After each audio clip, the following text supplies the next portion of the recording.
صلوا على خير البرية هاديا صلوا عليه وعزروه ووقروه والحمد لله الذي يهدي وما يهدي سواه ولا يعين وينصر. تمام قسم کی تعریفات حمد و ثنا اللہ رب العزت کے لیے لائق.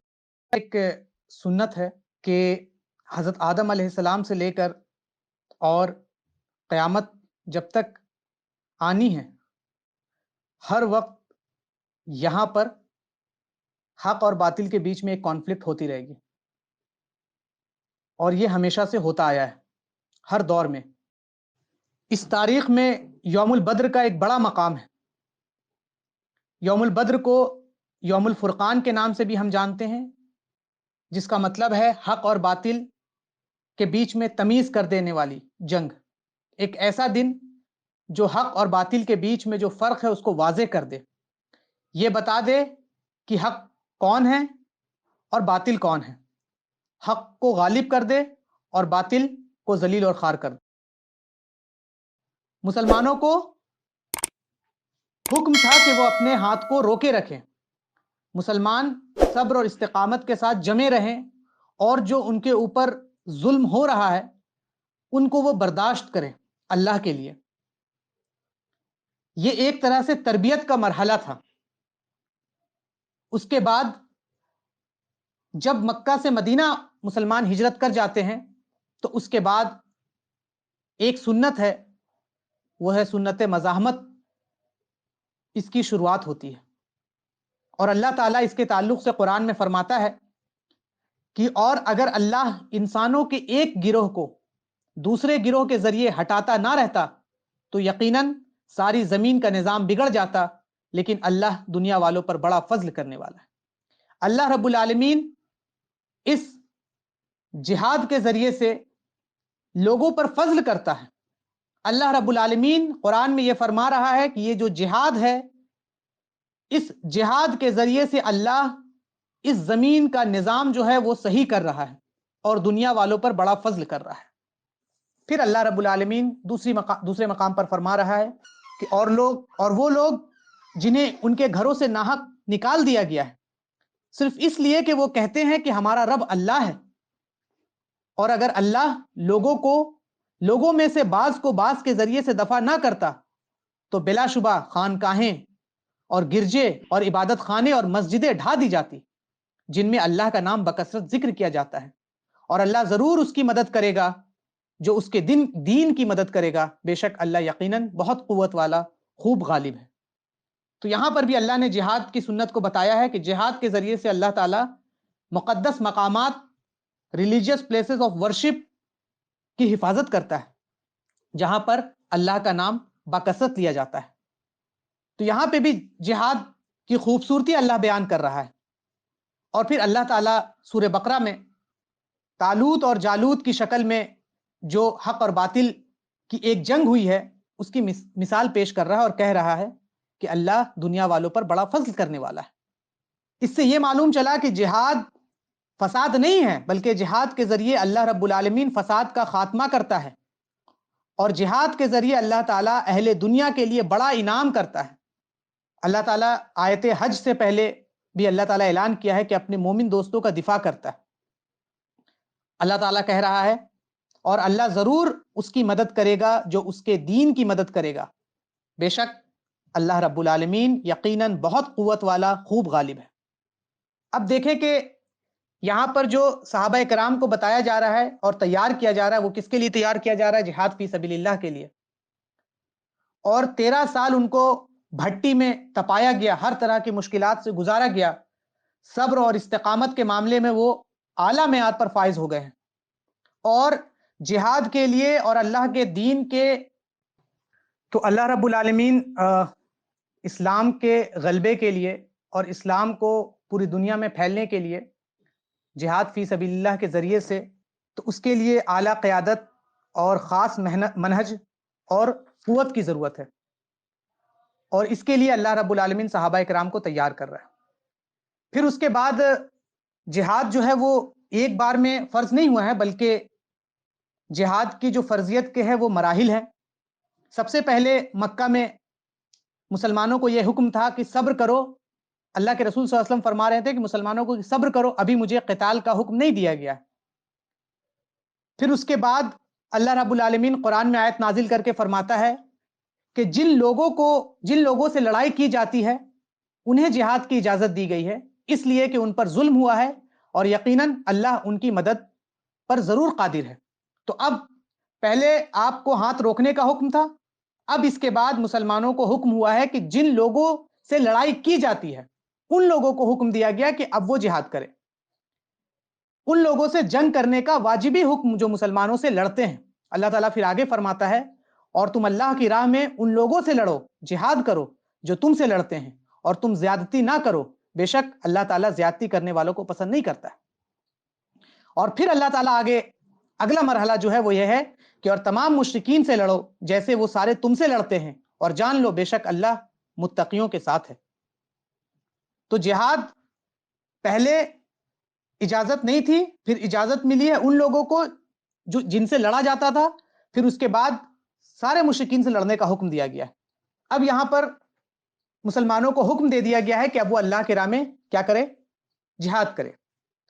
اب قتال کی اجازت ملتے ہی آپ صلی اللہ علیہ وسلم نے صحابہ کرام کے لیے جو جنگ میں جہاد میں جن جن چیزوں کی ضرورت پیش آتی ہے اس کی تربیت کا اہتمام کیا، اور اس میں آپ صلی اللہ علیہ وسلم خود شامل رہیں. آپ نے میدان جہاد میں طاقت دکھانا، میدان جہاد میں پارٹیسپیٹ کرنے کو بہترین عبادت قرار دیا ہے. آپ صلی اللہ علیہ وسلم فرماتے ہیں، اللہ تعالیٰ فرماتا ہے قرآن میں کہ اور ان کافروں کے مقابلے کے لیے تم قوت بھر اور بندھے ہوئے گھوڑے تیار رکھو جن سے تم اللہ کے دشمنوں اور اپنے دشمنوں کو اور ان کے علاوہ دوسروں کو ڈرائے رکھو جنہیں تم نہیں جانتے مگر اللہ انہیں جانتا ہے، اور تم اللہ کے راہ میں جو کچھ خرچ کرو گے اس کا پورا ثواب تمہیں دیا جائے گا اور تم پر ظلم نہیں کیا جائے گا. اس کے بعد اس حکم کے بعد آپ صلی اللہ علیہ وسلم مسلمانوں کی تربیت فرماتے ہیں، مجاہدین کی تربیت فرماتے ہیں، روحانی اعتبار سے بھی اور جسمانی اعتبار سے بھی. روحانی اعتبار سے آپ صلی اللہ علیہ وسلم مجاہدین اسلام کا حوصلہ بلند رکھنے کے لیے، ان کے اندر سیلف کانفیڈنس پیدا کرنے کے لیے بھرپور کوشش کرتے ہیں، اور ان کو یہ یقین دلاتے ہیں کہ دیکھو یہ جو جنگ ہو رہا ہے اس جنگ کا جو نتیجہ ہے وہ ہمیشہ تمہارے حق میں رہے گا. جنگ کا نتیجہ ہمیشہ تمہارے حق میں رہے گا، تم ہمیشہ غالب رہو گے. اگر تمہیں جنگ میں فتح ملتی ہے، تمہیں مال غنیمت ملتا ہے، تم اپنے دشمن پر جیت جاتے ہو تو تمہارے لیے دنیا میں فائدہ ہے، لیکن اگر تمہیں قتل کر دیا جائے تو تمہارے لیے شہادت ہے، اور تمہیں شہادت کی صورت میں جنت ملے گی. تو تمہارے لیے ہر قدم قدم پر فائدہ ہے. یا تو تم دنیا میں اللہ کا اگر تمہیں فتح ملتی ہے تو یہاں مال غنیمت ہے، اور اگر تمہیں شہادت مل جاتی ہے تو جنت تمہارے لیے تیار ہے. تو اس طرح سے جب ایک انسان کو یہ بتایا جائے کہ جس جنگ میں وہ جا رہا ہے اس میں اس کا نقصان نہیں ہے بلکہ اس کا فائدہ ہے، اور مرنے پر اس کا زیادہ فائدہ ہے کہ اللہ رب العالمین اس کا انتظار کر رہا ہے، تو اس طرح اس فوج کی تیاری بہت زبردست ہوتی ہے. وہ فوج جو جیتنے کے لیے نہیں، جو پیسے اور ڈالر کے بیسس پہ نہیں، بلکہ جو فوج اپنے رب سے ملنے کی تمنا میں میدان جہاد میں جاتی ہے، وہ فوج کبھی بھی ناکامیاب نہیں ہوتی ہے. اس سلسلے میں کچھ احادیث ہے نبی اکرم صلی اللہ علیہ وسلم کی، جس کے بنیاد پر آپ صلی اللہ علیہ وسلم مسلمانوں کی تربیت فرما رہے ہیں، مسلمانوں سے کہہ رہے ہیں، مسلمانوں سے آپ کہہ رہے ہیں کہ اس ذات کی قسم جس کے ہاتھ میں میری جان ہے، اگر مومنین کی جماعت کے کچھ افراد ایسے نہ ہوتے جن کا دل مجھے چھوڑنے کے لیے تیار نہیں ہوتا، اور مجھے خود اتنی سواریاں میسر نہیں کہ انہیں سوار کر کے اپنے ساتھ لے چلوں، تو میں کسی لشکر سے پیچھے نہ رہتا جو اللہ کی راہ میں جہاد کے لیے نکلے. یہاں پر آپ صلی اللہ علیہ وسلم بڑی صاف بات کہہ رہے ہیں. کیا کہہ رہے ہیں؟ کہ اللہ کے رسول صلی اللہ علیہ وسلم یہ بات کہہ رہے ہیں کہ میں کسی بھی جہاد کے لیے پیچھے نہیں رہتا. اس ذات کی قسم جس کے ہاتھ میں میری جان ہے، میری دلی تمنا ہے کہ میں اللہ کے راہ میں شہید کیا جاؤں، پھر زندہ کیا جاؤں، پھر شہید کیا جاؤں، پھر زندہ کیا جاؤں، پھر شہید کیا جاؤں، پھر زندہ کیا جاؤں، پھر شہید کیا جاؤں. یہ کون فرما رہا ہے؟ یہ اللہ کے رسول صلی اللہ علیہ وسلم فرما رہے ہیں، یہ آقا مدنی فرما رہے ہیں. جب یہ بات صحابہ کرام سنتے ہیں کہ اللہ کے رسول صلی اللہ علیہ وسلم کو جو سب سے محبوب موت پسند ہے، اللہ کے رسول صلی اللہ علیہ وسلم کو جو سب سے محبوب موت پسند ہے، وہ اللہ کے راہ میں اپنی جان کو دینا ہے، تو ان کے اندر ان کا مورل بوسٹ ہوتا، وہ کانفیڈنس سے بھر جاتے، وہ بھی چاہتے کہ وہ بھی اللہ کے راہ میں اپنی جان کو قربان کرتے۔ دوسرے موقع پر آپ صلی اللہ علیہ وسلم ارشاد فرماتے ہیں کہ جو انسان جنت میں جائے گا وہ دنیا میں آنا پسند نہیں کرے گا، جنت میں جو لذت ہوگی، جنت میں جو دولت ہوگی، جنت میں جو عیش ہوگا، اس کو دیکھ کر وہ کبھی بھی دنیا میں آنا پسند نہیں کرے گا، سوائے ایک، اور وہ ہوگا شہید، کہ جب شہید جنت میں جس عزت اور اکرام کو دیکھے گا، اس کے بنا پر وہ دنیا میں آنے کو تڑپے گا اور کہے گا اے اللہ میں دنیا میں جاؤں گا اور پھر تیرے راہ میں قتل ہو کر جنت آؤں گا، پھر دنیا میں جاؤں گا، پھر تیرے راہ میں قتل ہو کر جنت آؤں گا، اور 10 بار میں تیرے راہ میں قتل ہونے کو تیار ہوں۔ تو شہید کیا کہہ رہا ہے؟ تو اس طرح سے آپ دیکھیں کہ اللہ کے رسول صلی اللہ علیہ وسلم خود اپنے تعلق سے فرما رہے ہیں، پھر شہید کی فضیلت بتا رہے ہیں، تاکہ مسلمانوں کی جو تربیت ہے وہ روحانی تربیت ہو، اور مسلمان چونکہ اب جو 10 سال مدینہ کا جو 10 سال ہے اس میں آپ صلی اللہ علیہ وسلم نے ٹوٹل 19 غزوات لڑے ہیں اور 55 سرایا، تو ٹوٹل ملا کے 70 بیٹلز بنتے ہیں، اور 10 سال کا پورا پیریڈ ہے، اگر آپ ڈیوائیڈ کریں گے تو ایک سال میں 7 بیٹل پر ایئر ہوگا، اور آپ کو معلوم ہے کہ ایک جنگ کے لیے کتنی مہینوں کی تیاری ہوتی ہے، تو آپ صلی اللہ علیہ وسلم کی جو مدنی زندگی ہے وہ صرف اور صرف زیادہ تر بیٹلز پر مبنی۔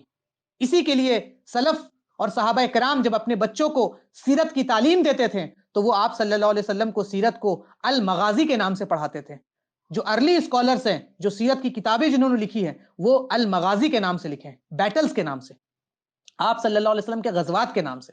لیکن افسوس آج ہمارے نوجوانوں کو، آج ہمارے بچوں کو صرف مکی زندگی پڑھایا جاتا ہے اور مدنی زندگی نہیں پڑھایا جاتا ہے۔ تو آپ سمجھ لیں کہ 70 بیٹلز 10 سال کے پیریڈ میں آپ صلی اللہ علیہ وسلم اور صحابہ کرام نے لڑا ہے۔ تو اس کے لیے ضروری جو چیز ہے وہ کیا چیز ہے؟ وہ ہے روحانی تربیت۔ اس کے لیے ضروری جو چیز ہے وہ روحانی تربیت اور جسمانی تربیت۔ بغیر روحانی اور جسمانی تربیت کے آپ جنگ کے میدان میں نہیں ٹک سکتے ہیں، اور اس کے لیے اللہ کے رسول صحابہ کرام کو جنت کی فضیلت بتا رہے ہیں، شہید کی فضیلت بتا رہے ہیں، اور کہہ رہے ہیں کہ میری بھی خواہش یہ ہے کہ میں اللہ کے راہ میں قتل کیا جاؤں اور پھر زندہ کیا جاؤں۔ اور اس کے بعد آپ صلی اللہ علیہ وسلم صحابہ کرام کو عملی مشق بھی کروا رہے ہیں، آپ ان کو تیر اندازی، گھڑ سواری، شمشیر زنی، اس طرح کے جتنے بھی جو جنگ میں کام آنے والے تمام چیزیں ہیں اس کا عملی مشق اہتمام کر رہے ہیں۔ آپ صلی اللہ علیہ وسلم فرما رہے ہیں کہ جس نے نشانہ بازی سیکھا، جس نے نشانہ بازی سیکھا اور پھر اسے چھوڑ دیا تو وہ ہم میں سے نہیں ہے۔ ایک جگہ فرمایا کہ اس نے میری نافرمانی کی ہے۔ تو آپ سمجھے کہ اللہ کے رسول صلی اللہ علیہ وسلم کہہ رہے ہیں کہ جس انسان نے آج کے دوران میں نشانہ بازی کیا ہے، آج کے زمانے میں نشانہ بازی آپ سمجھ رہے ہیں کہ کیا ہے؟ اگر جس نے سیکھا، آپ صحابہ کرام کو ابھار رہے ہیں ان چیزوں سے، گھڑ سواری سے، جو بھی کام جہاد میں آنے والے ہیں، اور اللہ کے رسول صلی اللہ علیہ وسلم یہ بات کہہ کر تمام افراد امت کو اس کام کی دعوت دے رہے ہیں کہ وہ نشانے بازی سیکھے، اس کا اہتمام کرے، جسمانی طور پر تندرست رہے اور سستی اور کاہلی چھوڑ دے، اور ہمیشہ چستی اور ہمیشہ ایکٹیو رہ کر اپنی عادت بنا لے۔ اس کے ذریعے سے اللہ کے رسول صلی اللہ علیہ وسلم مسلمانوں کی عملی مشق ان کو کروا رہے ہیں۔ ایک روایت ہے جس میں اللہ کے رسول صلی اللہ علیہ وسلم فرما رہے ہیں کہ اور ان کے مقابلے میں بھرپور اور قوت تیار رکھو، اور جان لو کہ قوت نشانہ بازی جو ہے، اور خوب جان لو کہ قوت نشانہ بازی میں ہے، جو طاقت ہے وہ نشانے بازی میں ہے، اور ہاں قوت نشانے بازی میں ہے، اور اللہ کے رسول صلی اللہ علیہ وسلم ایک اور بار فرما رہے ہیں ہاں قوت نشانے بازی میں ہے۔ تو اس کے ذریعے سے کیا ہو رہا ہے کہ تیار کیا جا رہا ہے۔ پھر اللہ تعالیٰ فرما رہا ہے کہ اے ایمان والو، تم اپنے بچاؤ کا سامان لے لو، پھر تم الگ الگ دستوں کی شکل میں یا اکٹھے ہو کر نکلو۔ تو یہاں پر اللہ بھی مسلمانوں کو کہہ رہا ہے کہ تم تیار ہو جاؤ، اپنے بچاؤ کا سامان لے لو۔ یہ قرآن کے جو احکام ہیں نہایت وضاحت سے اس بات پر دلالت کرتا ہے کہ مسلمانوں کے لیے دشمن کے چالوں سے بچنا اور اس کے لیے ضروری سامان اکٹھا کرنا ضروری ہے۔ اسلحے کی تیاری، فوج کے لیے اس کے استعمال کا مشق اور جسمانی تربیت اسی بچاؤ کا سامان کا حصہ ہے۔ اللہ تعالیٰ مسلمانوں کو اس بات کے لیے تیار کر رہا ہے۔ اس کے بعد اللہ رب العالمین جہاد کے ذریعے سے کیا کہہ رہا ہے کہ جہاد سے اللہ تعالیٰ لوگوں پر فضل کرتا ہے. تو جہاد فی سبیل اللہ کے کچھ اثرات ہیں، اور وہ اثرات کیا ہے، کچھ بینیفٹس کیا ہیں، اور وہ یہ ہے کہ سب سے پہلی چیز ہے کہ جہاد کے ذریعے سے دنیا کی محبت سے نجات ملتا ہے. جہاد زہد اور تقوی، اللہ کے آخرت کی فکر اور جنت کی ہمیشہ رہنے والی نعمتوں کے شوق کی عملی مشق کا نام ہے. ایک انسان کا جو تزکیہ نفس ہوتا ہے، اس سلسلے میں جو منہج اسلامی فرماتی ہے کہ جہاد ایک بہترین ذریعہ ہے تزکیہ نفس کا. ایک مجاہد جب اللہ کے راہ میں جہاد کے لیے نکلتا ہے تو اپنے رب اللہ رب العالمین کو راضی کرنے کے خاطر اپنا جان، اپنا مال، اپنا عزت سب کچھ قربان کر دیتا ہے. سب کچھ اللہ تعالیٰ کہہ رہا ہے کہ وہ اپنے مجاہد بندوں کو یوں اکرام کرتا ہے کہ وہی ہے ان سے خرید لیتا ہے. کیا؟ جان خرید لیتا ہے. کس کے بدلے میں خرید لیتا ہے؟ جنت کے بدلے میں. اللہ تعالیٰ فرما رہا ہے کہ بے شک اللہ نے مومنوں سے ان کی جانیں، ان کے مال جنت کے بدلے میں خرید لیے. آج آپ دیکھیے اور غور کیجئے تو آپ کو پتا چلے گا کہ دنیا میں جو چیز کے لیے سب سے زیادہ ایک انسان محنت کرتا ہے وہ کیا ہے؟ وہ ہے جان. آپ نے کہاوت سنی ہوگی، جان ہے تو جہان ہے. ایک آدمی حرام کما رہا ہے کیونکہ اس کو اپنا پیٹ بھرنا ہے. ایک آدمی چوری کر رہا ہے کیونکہ اس کو اپنا پیٹ بھرنا ہے. ایک آدمی حرام کمائی کما رہا ہے تاکہ وہ اپنی لذت کو، اپنی خواہشات کو، اپنی ضروریات کو پوری کر سکے. جان کی وجہ سے. آج جان ہے تو سب کچھ ہے. اور اللہ تعالیٰ کیا کہہ رہا ہے کہ میں مومنوں کے اسی جان کو خرید لیا ہوں جنت کے بدلے میں. تو جہاد فی سبیل اللہ سے تزکیہ نفس ہوتا ہے. جہاد فی سبیل اللہ سے دنیا کی محبت ختم ہوتی ہے.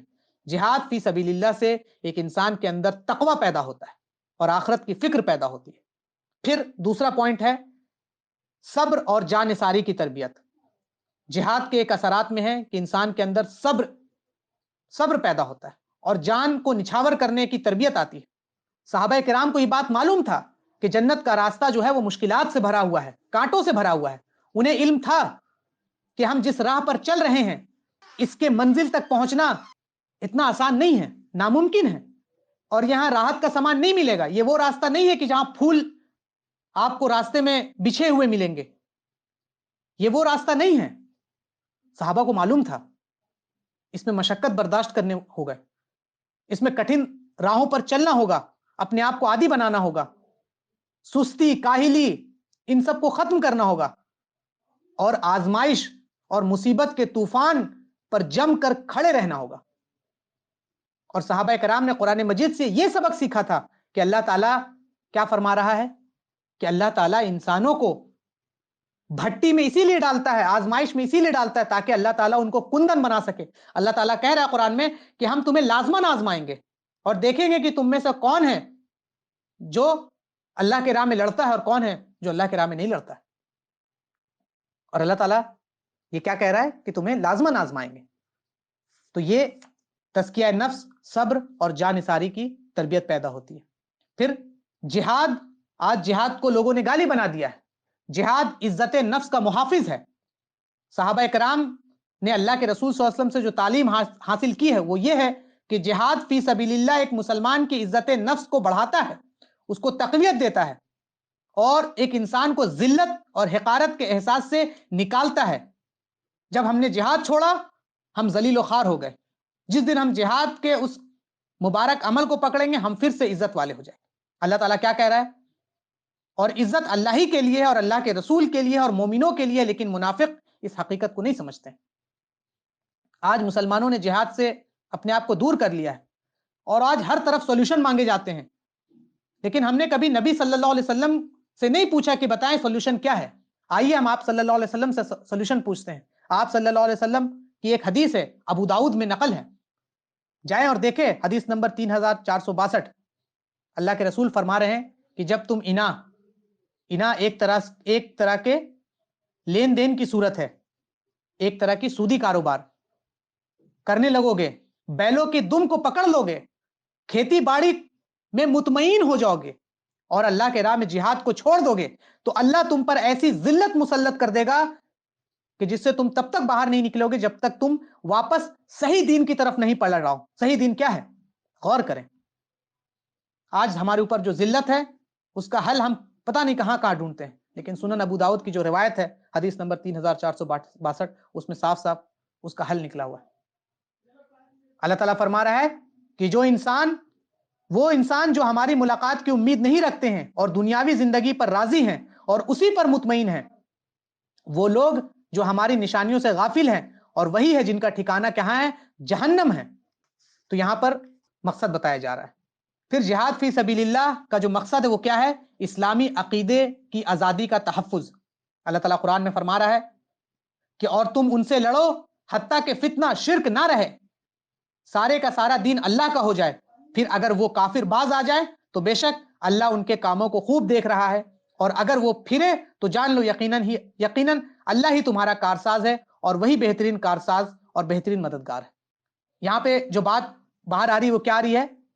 کہ اسلامی عقیدے کی آزادی کا تحفظ جہاد کے ذریعے سے ہوتا ہے، اسلام کا پرچار جہاد کے ذریعے سے ہوتا ہے۔ پھر اللہ تعالیٰ قرآن میں فرمایا، جس آیت کا ترجمہ ہم نے ابھی پڑھا تھا، کہ اللہ تعالیٰ اس جہاد کے ذریعے سے عبادت کے اور مقامات مقدسہ کا تحفظ کرواتا ہے۔ ریلیجیس پلیسز آف ورشپ کا جو تحفظ ہوتا ہے، جو پروٹیکشن ہوتا ہے، وہ اس جہاد کے ذریعے سے ہوتا ہے۔ اللہ تعالیٰ قرآن میں فرما رہا ہے، سورہ حج آیت نمبر 38، 39، 40 اور 41، اللہ کیا کہہ رہا ہے؟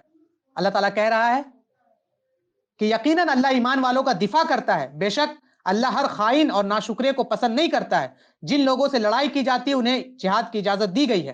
اور اللہ آگے فرما رہا ہے کہ اللہ اگر بعض کو بعض کے ذریعے سے دفاع نہ کرتا تو خانقاہیں، گرجے، عبادت خانے اور مسجدیں ڈھا دی جاتی جن میں اللہ کا نام بکثرت لیا جا رہا ہے۔ آج دیکھیں اور غور کریں اپنے آس پاس، آپ کی مسجدیں آج پروٹیکٹ نہیں ہیں۔ مسجد اقصی سے لے کر مسجد بابری تک دیکھ لیجئے آج ان کا کیا حال ہے، اور اس قرآن کی آیت کو دیکھ لیجئے کہ ان کا پروٹیکشن کس بنیاد پر ہوتا ہے، اور ہم نے کس چیز کو چھوڑ لیا ہے تو آج ہماری مسجدوں کا آج یہ حال ہے۔ پھر فساد فی الارض کا خاتمہ ہوتا ہے۔ اللہ تعالیٰ قرآن میں فرما رہا ہے کہ اگر اللہ انسانوں کے ایک گروہ کو دوسرے گروہ سے کے ذریعے سے ہٹاتا نہ رہتا تو یقیناً ساری زمین کا نظام بگڑ جاتا، اور اللہ دنیا والوں پر بڑا فضل کرنے والا ہے۔ اللہ تعالیٰ لکھ رہا ہے کہ اللہ جہاد کے ذریعے سے اس دنیا والوں پر بڑا فضل کرنے والا ہے۔ پھر اس میں آزمائش، تربیت اور اصلاح ہے۔ تو پھر اس کے ذریعے سے کافروں کو دہشت زدہ، ان کو مروب کرنا، رسوا کرنا اور ان کو ذلیل کرنا ہے تاکہ وہ مسلمانوں کے مقابلے میں نہ آ سکے۔ اور پھر جو منافقین جو مسلمانوں کے کا بھیس بنا کر چھپے ہوئے رہتے ہیں، ان منافقین کو لوگوں کے سامنے لانا ہے۔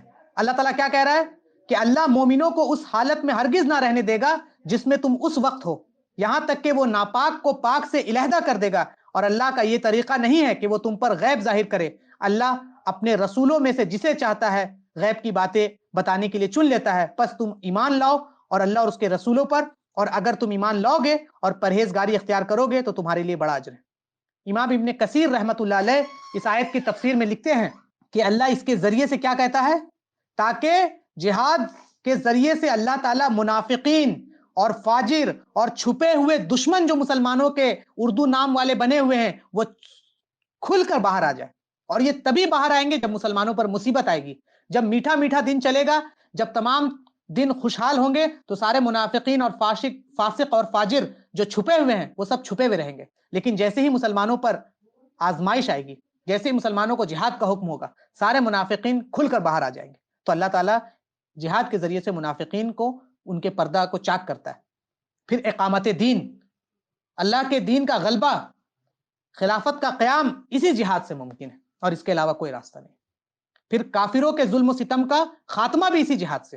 اللہ تعالیٰ کیا کہہ رہا ہے کہ پھر جو لوگ آخرت کے بدلے دنیا کی زندگی بیچ چکے ہیں، انہیں چاہیے کہ وہ اللہ کے راستے میں لڑے، اور جو انسان اللہ کے راستے میں لڑے گا پھر وہ قتل کر دیا جائے یا غالب آ جائے تو ہم جلد اسے بڑا اجر دیں گے۔ اور اے مسلمانوں، تمہیں کیا ہو گیا ہے کہ تم اللہ کے راستے میں کمزور مردوں، عورتوں اور بچوں کے خاطر نہیں لڑتے ہو، جو کہتے ہیں کہ اے ہمارے رب، ہمیں اس بستی سے نکال کے اس کے باشندے ظلم کر رہے ہیں، اور ہمارے لیے اپنی طرف سے کوئی حمایتی بھیج، اور ہمارے لیے اپنی طرف سے کوئی مددگار بھیج۔ امام قرطبی رحمۃ اللہ علیہ اپنی تفسیر قرطبی میں فرماتے ہیں کہ اس آیت کے تعلق سے، کہ اس آیت کے ذریعے اللہ تعالیٰ مسلمانوں کو جہاد کی ترغیب دے رہا ہے تاکہ کمزور بے بس مسلمان جن کے اوپر کافر اور مشرک ظلم کر رہے ہیں، ان کی آفت سے مسلمانوں کو آزاد کرایا جا سکے۔ تو یہ جو ورسز قرآنک ورسز نازل ہو رہی ہیں، اور اللہ کے رسول صلی اللہ علیہ وسلم جو تیار کر رہے ہیں صحابہ کرام کو، تاکہ آنے والا جو وقت ہے وہ بہت سخت ہے، آنے والا جو وقت ہے وہ بہت سخت ہے، اب آتے ہیں ہم، نبی اکرم صلی اللہ علیہ وسلم مدینہ میں آ چکے ہیں، مکہ مدینہ میں آ کر اسلامی ریاست کا قیام ہو چکا ہے۔ تو آپ کو معلوم ہے جو قبائلی زندگی ہوتی ہے وہاں پر آج بھی طاقت ہی سب کچھ ہوتا ہے، جس کے پاس طاقت ہے اس کے پاس حکومت ہے۔ تو جو قبائلی زندگی وہاں کا بھی یہی معاملہ ہوتا ہے، طاقت کی بنیاد پر۔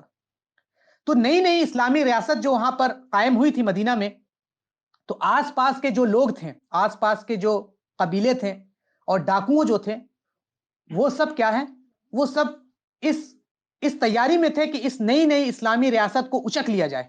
اور اہل مکہ نے بھی بہت کوشش کی کہ اللہ کے رسول صلی اللہ علیہ وسلم کو ہجرت کر کے مدینہ نہ پہنچنے دیا جائے۔ اور آپ کو معلوم ہے کہ آپ صلی اللہ علیہ وسلم جب مکہ میں آخری وقت میں تھے 1390، تو اس وقت آپ صلی اللہ علیہ وسلم کو قتل کرنے کے پلاننگز ہوئے، اور آپ کو قتل کرنے کے لیے آپ کے گھر کے باہر لوگ جمع بھی ہو گئے، اور اللہ نے آپ کو بچا لیا۔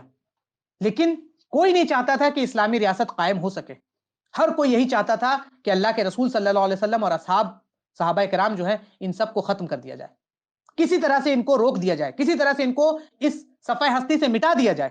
تو اللہ محمد صلی اللہ علیہ وسلم اور ان کے اصحاب جب مدینہ جمع ہو رہے ہیں، تو سب سے پہلا کام انہوں نے جو کیا ہے، وہ کام کیا کیا ہے کہ چھوٹے چھوٹے فوجی دستے مدینہ کے آس پاس کے علاقے میں بھیجنا شروع کر دیا۔ اس کا مقصد کیا تھا؟ ان چھوٹے چھوٹے فوجی دستوں کو بھیجنے کا مقصد کیا تھا؟ ان کا مقصد یہ تھا تاکہ یہاں پر دھاک جمائی جا سکے کہ تم اگر یہ سوچتے ہو کہ مدینہ کی اسلامی ریاست، نئے اسلامی ریاست کو تم اچک لو گے یا اس کو ڈرا دو گے، تو یہ ممکن نہیں ہے، ہم کمزور لوگ نہیں ہیں۔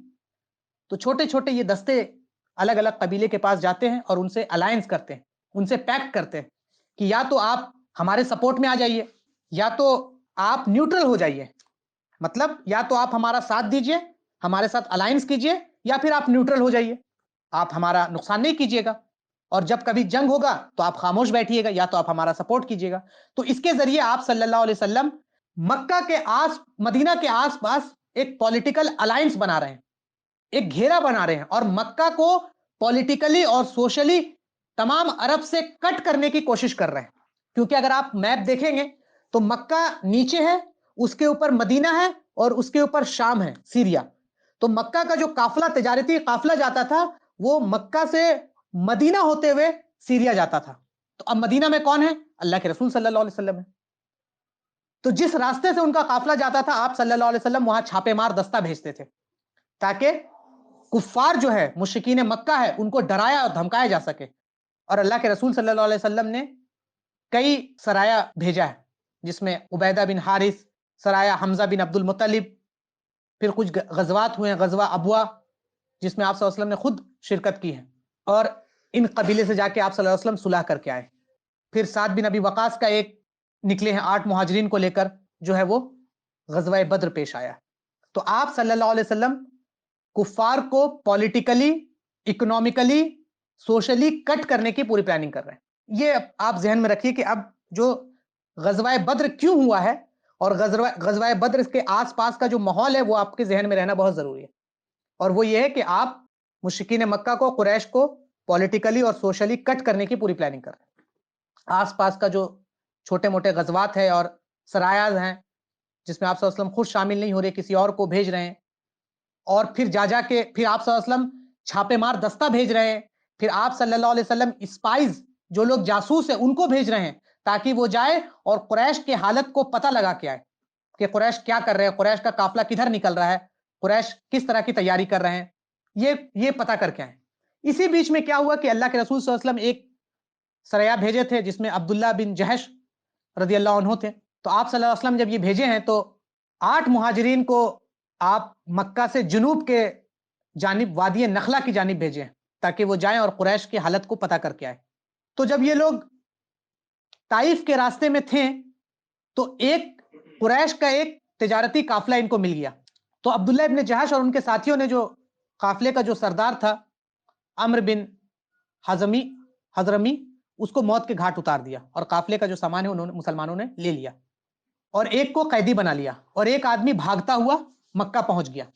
تو مکہ جب پہنچا ہے، چونکہ وہ جو مہینہ تھا وہ حرمت والا مہینہ تھا، اور حرمت والے مہینے کے تعلق سے عرب کے اندر معمول تھا کہ حرمت والے مہینے میں جنگ نہیں کی جائے گی۔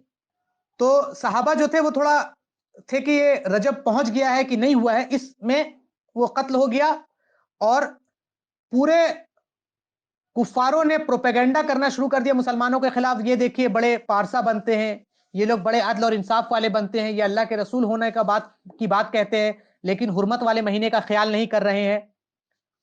رجب کا آخری دن تھا اور ان کے اچانک ان کے سامنے قافلہ آ گیا، تو اس میں وہ مر گئے اور اللہ نے حرمت والے مہینے سے منع کیا ہے، تو یہ پورا پروپیگنڈا شروع ہو گیا۔ کہاں شروع ہو گیا؟ مکہ میں پورا پروپیگنڈا شروع ہو گیا کہ یہ دیکھیے مسلمان لوگ اس طرح کی حرکت کرتے ہیں۔ تو اللہ کے رسول صلی اللہ علیہ وسلم نے بھی اس مال غنیمت کو ایکسپٹ کرنے سے منع کر دیا۔ تو اللہ نے قرآن میں آیت نازل کی کہ اے اللہ کے رسول، یہ لوگ آپ سے پوچھتے ہیں حرمت والے مہینے میں لڑنا کیسا ہے، کہہ دیجئے اس میں لڑنا بہت بڑا گناہ ہے، اور لوگوں کو اللہ کے راستے سے روکنا اور اللہ کے ساتھ کفر کرنا اور مسجد حرام سے روکنا اور حرم میں رہنے والوں کو وہاں سے نکالنا اللہ کے نزدیک اس سے بھی زیادہ گناہ ہے، اور فتنہ، شرک، یہ قتل سے بڑا گناہ ہے۔ تو آج بھی آپ دیکھ لیجئے کہ مسلمانوں سے اگر کوئی غلطی ہو جاتی ہے، مسلمانوں سے اگر کوئی قتل ہو جاتا ہے، تو یہ کفار اور مشرکین اور یہ ویسٹ اور یہ مشرکین بڑا پروپیگنڈا کرتے ہیں کہ مسلمانوں نے یہ گناہ کر دیا، لیکن خود ان کے ہاتھ لاکھوں اور کروڑوں انسانوں کے موت سے کے خون سے سنے ہوئے ہیں۔ انہوں نے عراق میں، افغانستان میں، چیچنیا میں، بوسنیا میں، کشمیر میں مسلمانوں کو قتل کیا ہے، اور بڑے خوش رہتے ہیں، ان کو لگتا ہے کہ کچھ ہوا ہی نہیں ہے، لیکن اگر مسلمانوں سے غلطی ہو جائے تو یہ ترنت پروپیگنڈا شروع کرنے لگتے ہیں، اور ہمارے بھولے بھالے مسلمان بھی ان کے پروپیگنڈا میں آ کر اپنے مجاہدین بھائیوں کو دہشت گرد اور ٹیررسٹ کہنا سب سے اول صف میں آ کے دیش بھکتی کا ثبوت دینے کے لیے کھڑے ہو جاتے ہیں۔ اللہ تعالیٰ کہہ رہا ہے کہ اتنی جلدی ہڑبڑاؤ نہیں۔ یہ مشرکین کس منہ سے ہیومن رائٹس کی بات کرتے ہیں، یہ کفار کس منہ سے ہیومن رائٹس کی بات کرتے ہیں، جبکہ خود ان کے ہاتھ جو ہے وہ خون میں سنے ہوئے ہیں، جبکہ خود یہ انہوں نے مسلمانوں کو ان کی مسجدوں سے نکالا ہے، جبکہ خود انہوں نے مسلمانوں کی مسجدوں کو شہید کیا ہے، جبکہ خود انہوں نے مسلمانوں کی عورتوں کی عزت کو لوٹا ہے۔ یہ کس منہ سے ہیومن رائٹس کا نام لیتے ہیں؟ یہ کس منہ سے مسلمانوں کو دہشت گرد اور یہ کہتے ہیں، جبکہ یہ خود بڑے دہشت گرد ہیں، اور قتل کرنے سے بڑا گناہ شرک ہے جو اللہ کے ساتھ یہ کر رہے ہیں۔ اور اللہ کہہ رہا ہے کہ اور یہ کافر تو ہمیشہ تم سے لڑتے رہیں گے، یہاں تک کہ اگر ان کا بس چلے تو وہ تمہیں تمہارے دین سے پھیر دیں گے، اور تم میں سے جو انسان بھی اپنے دین سے پھر جائے گا تو پھر وہ حالت کفر میں ہی مر جائے، تو اب انہی لوگوں کے اعمال دنیا اور آخرت دونوں میں برباد ہو جائیں گے، اور یہی لوگ ہیں جو دوزخی ہیں اور وہ ہمیشہ رہیں گے۔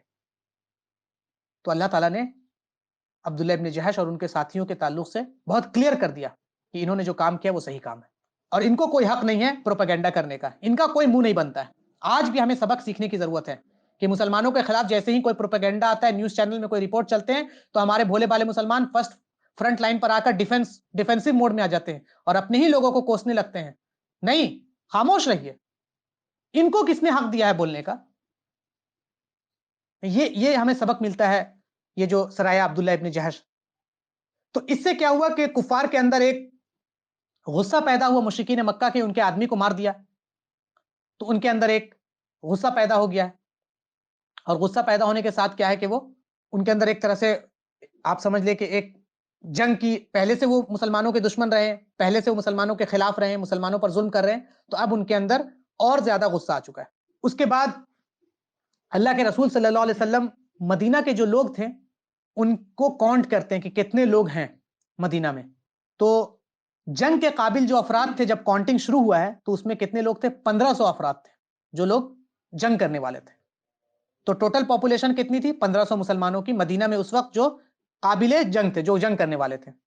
تو اس کا فائدہ یہ ہوا، اس کاؤنٹنگ کا فائدہ یہ ہوا کہ مسلمان کی محفلوں میں یہ ایک سوال بڑا پیدا ہونا شروع ہو گیا کہ ارے ہم لوگ 1500 ہو گئے ہیں اور ہم پھر بھی خوف زدہ ہیں، ہم لوگ 1500 ہو گئے ہیں پھر بھی ہم نہیں لڑتے ہیں۔ تو ایک طرح سے جب آپ کو اپنی آبادی کا، اپنی پاپولیشن کا ایک اندازہ ہوتا ہے کہ آپ کی تعداد بہت زیادہ ہے، تو آپ کے اندر ایک کانفیڈنس بلڈ ہوتا ہے، اور اسی کے لیے آپ صلی اللہ علیہ وسلم نے مسلمانوں کی مدینہ میں کاؤنٹنگ کروائی، اور اس کے ذریعے سے مسلمانوں کی تعداد 1500 پتہ چلی، اور اس کے ترنت بعد دستہ بدستہ شروع ہو گیا مسلمانوں کا کہ ایک سے بعد ایک دوسرا دستہ۔ اس کے بعد صحابہ کرام جو ہے وہ نبی صلی اللہ علیہ وسلم کی حفاظت کے لیے پہرا دیتے تھے، اور تاکہ آپ صلی اللہ علیہ وسلم کو محفوظ رکھے۔ اور پھر اس کے بعد پھر ایک بار یہ ہوا کہ ابو سفیان جو اس وقت اسلام نہیں قبول کیے تھے، وہ قریش کا ایک تجارتی قافلہ لے کر جا رہے تھے۔ اس وقت وہ اسلام قبول نہیں کیے تھے، اور وہ کیا تھے؟ مکہ کے سرداروں میں سے تھے، اور وہ ایک بہت بڑا تجارتی قافلہ آپ کہہ لیں کیراون جو ہے وہ قریش کا تھا، وہ جا رہا تھا۔ تو ہم پہلے بھی بات کر چکے ہیں کہ آپ صلی اللہ علیہ وسلم کیا کرتے تھے، مسلمانوں کے کچھ اسپائز کو جو مشرکین مکہ ہے ان کے حرکت کو دیکھنے کے لیے اور اس پر ریگولر آپ صلی اللہ علیہ وسلم نگاہ رکھتے تھے۔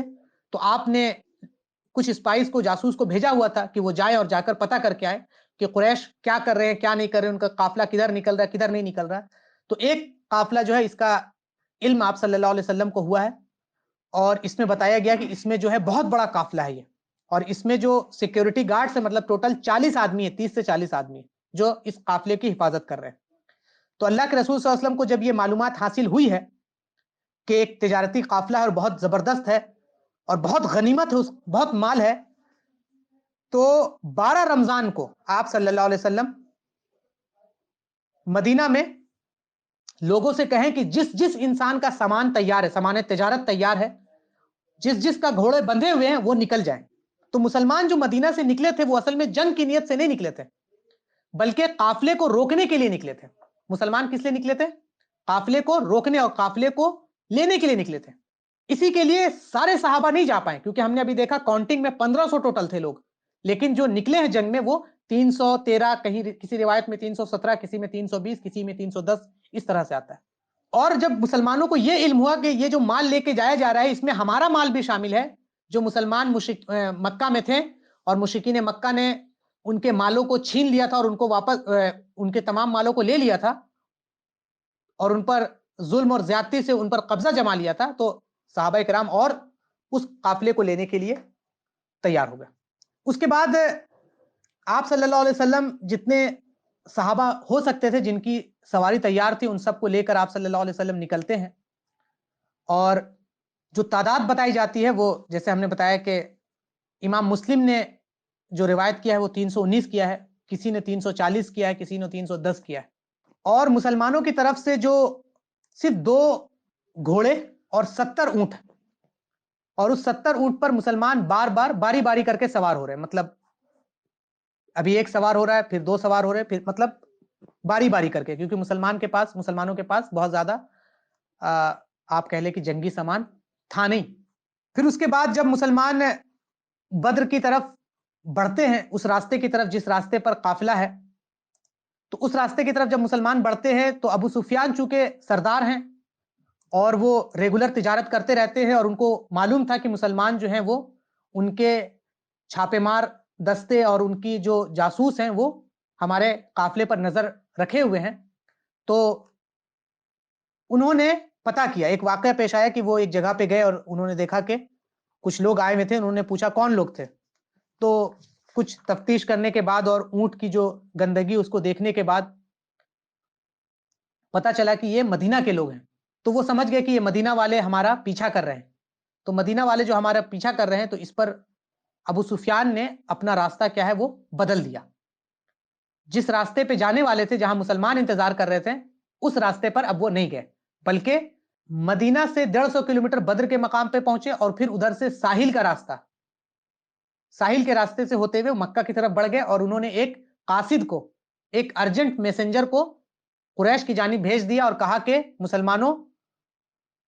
مسلمانوں نے تمہارے قافلے پر حملہ کرنا ہے، تو تم اپنے قافلے کو بچانے کے لیے باہر نکلو۔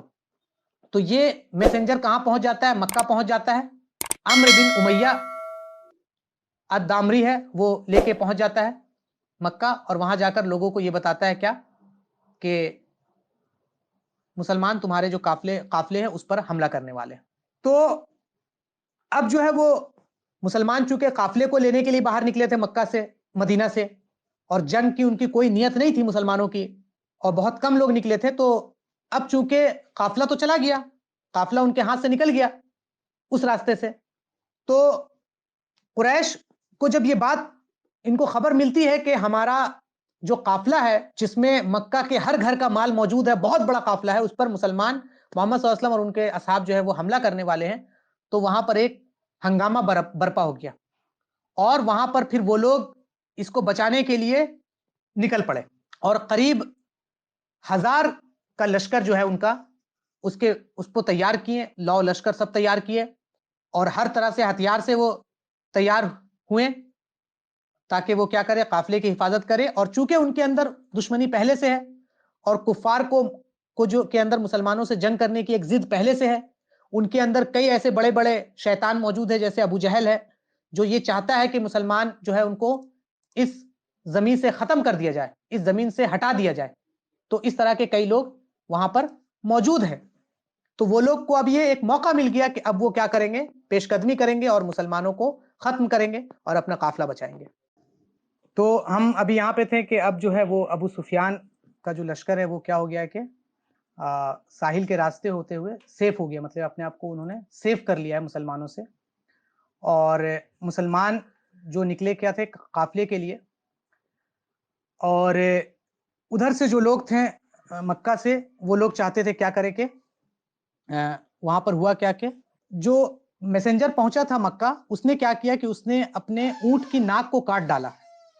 یہ ایک طرح سے نشاندہی ہوتا ہے وہاں کے لوگوں کو یہ بتانا کہ ہم جو ہے وہ خطرے میں. تو اس نے اپنے اونٹ کے ناک کو کاٹ ڈالا اور جو اپنا جو قمیض ہے اس کو پھاڑ دیا اور چلانے لگا کہ اے قریش کی جماعت، اپنے تجارتی قافلے کی خبر لو، اپنا اسے بچا لو. تمہارے مال جو ابو سفیان لے کر آ رہا تھا اسے محمد صلی اللہ علیہ وسلم اور ان کے ساتھی نے گھیر لیا ہے، اور میرا خیال ہے کہ تم اگر وقت سے نہیں پہنچو گے تو وہ مال تمہارا چھن جائے گا، تو جلدی کرو جلدی کرو.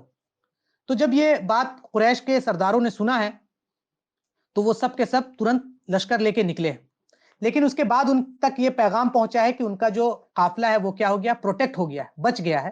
ابو سفیان نے پھر سے خبر بھجوایا کہ میں نے دوسرے راستے سے اپنے قافلے کو بچا لیا اور خطرے سے نکل آیا. تو اب آپ سب لوگ واپس مکہ چلے جائیے، اب جنگ کی ضرورت نہیں ہے، کیونکہ آپ لوگ جو نکلے تھے وہ اس قافلے کو بچانے کے لیے نکلے تھے. لیکن چونکہ اب جو قافلہ ہے وہ بچ چکا ہے تو اب آپ لوگ چلے جائیے مکہ. تو اس سے قریش کے اندر اختلاف پیدا ہو گیا. جو قریش کے لیڈرز تھے ان کے اندر ایک اختلاف پیدا ہو گیا. کچھ لوگ یہ کہنے لگے کہ ہم جو ہے، اکثریت جو تھی قریش کی، جو میجورٹی پاپولیشن قریش کی تھی، وہ کہنے لگی کہ ہم مسلمانوں کو ان فیوچر اپنے قافلے کا جو خطرہ منڈرا رہا ہے اس کو محفوظ بنانے کے لیے مسلمانوں کی سرکوبی کریں گے، مطلب مسلمانوں کو ختم کر دیں گے. اور کچھ لوگ ایسے تھے جو نہیں چاہتے تھے کہ یہ جنگ ہو، کیونکہ وہ لوگ جانتے تھے کہ یہ ہمارے بھائی ہی ہیں، ادھر بھی ہمارے بھائی، ہمارے رشتہ دار لوگ ہیں، تو وہ چاہتے تھے کہ نہیں، ہم نہیں لڑیں گے. اس میں ایک بنو زہرہ ہے، اس نے اس کی مخالفت کی اور وہ مکہ کی جانب واپس پلٹ آئے. لیکن جو میجورٹی تعداد تھی قریش میں، وہ میجورٹی وہ لوگ تھے جو لوگ یہ چاہتے تھے کہ ہم آگے بڑھیں گے. اور پھر انہوں نے بدر کا جو مقام ہے، بدر کی جگہ ہے، اس جگہ پر جا کے پڑاؤ کیا. پھر صحابہ کرام چونکہ مدینہ سے آپ صلی اللہ علیہ وسلم نکل کر آئے ہیں، تو جب آپ صلی اللہ علیہ وسلم کو یہ خبر پہنچی ہے کہ قافلہ جو ہے وہ بچ کر نکل گیا ہے اور قریش کے جو سردار ہیں وہ مسلمانوں سے لڑنے پر ضد پر اڑے ہوئے ہیں، تو پھر آپ صلی اللہ علیہ وسلم نے صحابہ کرام سے مشورہ لیا. آپ نے صحابہ کرام سے مشورہ لیا تو زیادہ تر جو صحابہ تھے، بعض صحابہ، انہوں نے یہی کہا کہ اللہ کے رسول ہم لڑائی نہیں کریں، کیونکہ وہ اس نیت کے ساتھ مدینہ سے نکلے نہیں تھے کہ ہم لڑیں گے. تو اکثر صحابہ یہ کہے کہ ہم لڑنا نہیں چاہتے، اللہ کے رسول ہم لڑے نہیں، بلکہ ہم کیا کریں، ہم قافلے کی طرف بات کریں. ٹھیک ہے، اور ہم لڑنے کے لیے نیت سے آئے ہی نہیں تھے اور نہ ہم لڑنے کے لیے تیار ہو کے آئے تھے، ہمارے پاس ہتھیار بھی نہیں ہے.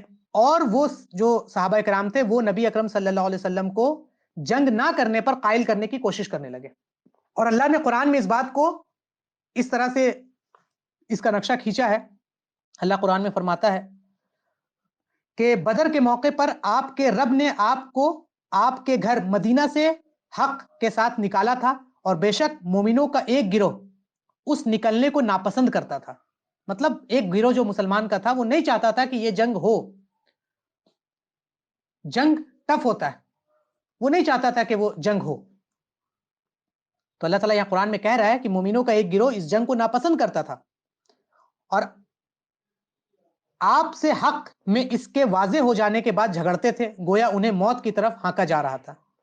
اور وہ اسے دیکھ رہے تھے جب اللہ تم سے دو گروہ میں سے ایک کا وعدہ کر رہا تھا. دو میں سے ایک کا مطلب ایک قافلہ اور ایک وہ لشکر جو 1000 پر تھا کفار مشرکین کا. تو تم چاہتے تھے کہ جو غیر مسلح ہے، مطلب تجارتی قافلہ ہے، وہ تمہارے ہاتھ لگے. تو یہاں پر اللہ تعالیٰ کیا کہہ رہا ہے کہ صحابہ کرام کیا چاہتے تھے کہ وہ زیادہ تر کہ وہ جو تجارتی قافلہ ہے وہ ہمارے ہاتھ لگے. لیکن اللہ تعالیٰ یہاں پر کلیئر کرنا چاہتا ہے، جو لوگ ڈیفینسو اور اوفینسو کے جھگڑے میں الجھا کے رکھتے ہیں مسلمانوں کو، وہ یہ سمجھے کہ اللہ کیا چاہتا ہے۔ اللہ یہاں کہہ رہا قرآن میں کہ اللہ کا ارادہ یہ تھا کہ وہ اپنے فرامین کے ساتھ حق کو ثابت کر کے دکھائے اور کافروں کی جڑ کاٹ دے، تاکہ حق کو حق کر کے دکھائے اور باطل کو باطل کر کے دکھائے، اگرچہ مجرم لوگ اسے ناپسند ہی کرتے ہیں۔ تو اللہ تعالیٰ یہاں پہ چاہتا تھا کہ جنگ ہو۔ مشرکین مکہ میں بھی کچھ لوگ تھے جو نہیں چاہتے تھے جنگ ہو، صحابہ کرام میں بھی کچھ لوگ تھے جو نہیں چاہتے تھے جنگ ہو، لیکن اللہ چاہتا تھا کہ جنگ ہو۔ اللہ تعالیٰ کہہ رہا ہے کہ اللہ چاہتا ہے کہ حق کو حق کے ساتھ ثابت کر دے اور کافروں کی جڑ کاٹ دے۔ تو اللہ کے رسول صلی اللہ علیہ وسلم نے صحابہ کرام سے مشورہ لیا، پھر اس میں حضرت ابوبکر کھڑے ہوئے، انہوں نے کچھ مشورہ دیا، حضرت عمر کھڑے ہوئے، انہوں نے کچھ مشورہ دیا، پھر حضرت مقداد کھڑے ہوئے اور پھر انہوں نے کہا کہ مشرکین کو بد دعائیں دی۔ نبی صلی اللہ علیہ وسلم کے پاس حاضر ہوئے اور کہا کہ اے اللہ کے رسول، ہم اس طرح نہیں کہیں گے جس طرح موسیٰ نے اپنی قوم سے کہا تھا، مطلب جس طرح موسیٰ علیہ السلام کے قوم کے لوگوں نے موسیٰ علیہ السلام سے کہا تھا کہ تو اور تیرا رب جائے لڑنے کے لیے اور ہم نہیں لڑیں گے۔ تو حضرت مقداد کہتے کہ اللہ کے رسول، ہم آپ کے دائیں، آپ کے بائیں، آپ کے آگے، آپ کے پیچھے سے آپ کا دفاع کرتے ہوئے مشرکین سے جنگ کریں گے۔ تو اللہ کے رسول صلی اللہ علیہ وسلم نے جب یہ بات سنی تو آپ صلی اللہ علیہ وسلم کا چہرہ مبارک جو ہے وہ خوشی سے دمکنے لگا، چہرہ مبارک جو ہے آپ کا چہرہ خوشی سے دمکنے لگا۔ پھر اللہ کے رسول صلی اللہ علیہ وسلم نے پھر کہا کہ اے لوگوں مجھے مشورہ دو، اے لوگوں مجھے مشورہ دو۔ کیوں؟ کیونکہ اللہ کے رسول صلی اللہ علیہ وسلم اور مدینہ کے جو انصار تھے ان کے بیچ میں جو معاہدہ ہوا تھا وہ اصل میں مکہ کے اندر، مدینہ کے اندر رہنے کا معاہدہ ہوا تھا کہ اللہ کے رسول صلی اللہ علیہ وسلم سے کہ آپ کو ہم جو پروٹیکٹ کریں گے وہ مدینہ میں پروٹیکٹ کریں گے، لیکن یہاں پر مسلمان مدینہ سے باہر نکل کر لڑ رہے ہیں۔ تو اب اللہ کے رسول صلی اللہ علیہ وسلم جو انصار کی طرف اشارہ کر کے کہتے ہیں کہ مجھے مشورہ دو۔ تو حضرت سعد بن معاذ جو انصار کے سردار تھے وہ اللہ کے رسول صلی اللہ علیہ وسلم کا اشارہ سمجھ گئے اور کہنے لگے کہ اللہ کے رسول صلی اللہ علیہ وسلم، شاید آپ ہم انصار کی طرف اشارہ کر رہے ہیں، مطلب کیا آپ ہم انصار کی طرف کہہ رہے ہیں کہ ہم انصار سے آپ پوچھنا چاہ رہے ہیں؟ تو اللہ کے رسول نے کہا ہاں، میں تم انصار سے پوچھنا چاہ رہا ہوں۔ تو حضرت سعد بن معاذ فرماتے ہیں کہ بلا شبہ اے اللہ کے رسول، ہم آپ پر ایمان لائے ہیں، آپ کی تصدیق کی ہیں اور آپ گواہی دیے ہیں، جو پیغام آپ لے کر آئے ہیں وہ برحق ہے، اور اسی طرح ہم نے سننے اور اطاعت کرنے پر آپ سے عہد و میثاق کیے ہیں۔ اے اللہ کے رسول، آپ اپنی مرضی کے مطابق آگے قدم بڑھائیے، ہم آپ کے ساتھ ہیں۔ قسم ہے اس ذات کی جس نے آپ کو برحق مبعوث فرمایا ہے، اگر ہمارے راستے میں سمندر بھی آ جائے اور آپ ہم کو سمندر میں کود جانے کا حکم دیں گے تو ہم ہرگز پیچھے نہیں ہٹیں گے، ہمارا ہر آدمی پیچھے نہیں ہٹے گا۔ ہم دشمن کے ساتھ جنگ کرنے کو برا نہیں سمجھتے ہیں، ہم تو جنگ میں ڈٹ جانے والے ہیں اور دشمن کے مقابلے میں ثابت قدم رہنے والے ہیں۔ ممکن ہے اللہ ہم سے ایسا کام لے جس سے آپ کی آنکھیں ٹھنڈی ہو جائیں۔ اللہ تعالیٰ کی طرف سے خیر و برکت پر آپ آگے بڑھیے۔ تو اللہ کے رسول صلی اللہ علیہ وسلم جب یہ بات سنتے ہیں تو اللہ کے رسول صلی اللہ علیہ وسلم بہت خوش ہوتے ہیں، آپ انتہائی خوش ہوتے ہیں اور آپ کے اندر ایک تازگی کی لہر دوڑ اٹھتی ہے، اور آپ صلی اللہ علیہ وسلم پھر فرماتے ہیں کہ آگے بڑھو اور خوش ہو جاؤ، یقیناً اللہ نے مجھے کفار کے تجارتی قافلے یا جنگی گروہ دونوں میں سے ایک کا وعدہ فرمایا ہے۔ پھر ان لوگوں کے لیے میں بات کہنا چاہتا ہوں جو ڈیفینسو اور اوفینسو کہتے ہیں کہ مجبوری کی جنگ ہے، مجبوری کی جنگ ہے، یہ ہے وہ ہے، ان کے تعلق سے دیکھیں اللہ کے رسول کیا کہہ رہے ہیں کہ اللہ کی قسم مجھے اب ایسا لگ رہا ہے کہ کفار کی قتل گاہیں میں دیکھ رہا ہوں۔ اللہ کے رسول کیا کہہ رہے ہیں کہ میں کفار کی قتل گاہیں دیکھ رہا ہوں اپنی آنکھوں کے سامنے سے۔ اور جب سعد بن معاذ کی یہ بات نبی صلی اللہ علیہ وسلم کے لیے بہت تسلی بخش تھی اور اس کے بعد صحابہ کرام کے اندر ہمت پیدا ہوئی اور وہ جوش کا باعث بنا، اور اس جذبات سے صحابہ کرام کا حوصلہ بلند ہوا اور دشمن سے لڑنے کا جذبہ پیدا ہوا۔ آپ صلی اللہ علیہ وسلم مشورہ طلب کرنے کے بعد کیا کیے ہیں؟ انٹیلیجنس گیدر کر رہے ہیں، بدر کے آس پاس جو ہے وہ انٹیلیجنس گیدر کر رہے ہیں۔ سب سے پہلے صحابہ کرام کو تیار کیا اطاعت کے لیے، پھر اس کے بعد اب آپ انٹیلیجنس گیدر کر رہے ہیں کہ کتنے لوگ ہیں، ان کے کیراون میں کون کون ہیں۔ تو آپ صلی اللہ علیہ وسلم اور ابوبکر جو ہے وہ باہر نکلتے ہیں تاکہ پتہ کیا جا سکے کہ ان کا لشکر کہاں ٹھہرا ہے، کتنے لوگ ہیں، کتنا سامان ہے، کیا کیا لے کر وہ آئے ہیں۔ تو ایک بدو سے ملتے ہیں اور ان سے کہتے ہیں کہ مطلب محمد کی آرمی اور مشرکین مکہ کی آرمی کے بارے میں بتاؤ. تو وہ آدمی کہتا ہے کہ میں تب تک نہیں بتاؤں گا جب تک آپ اپنے بارے میں نہیں بتائیں گے.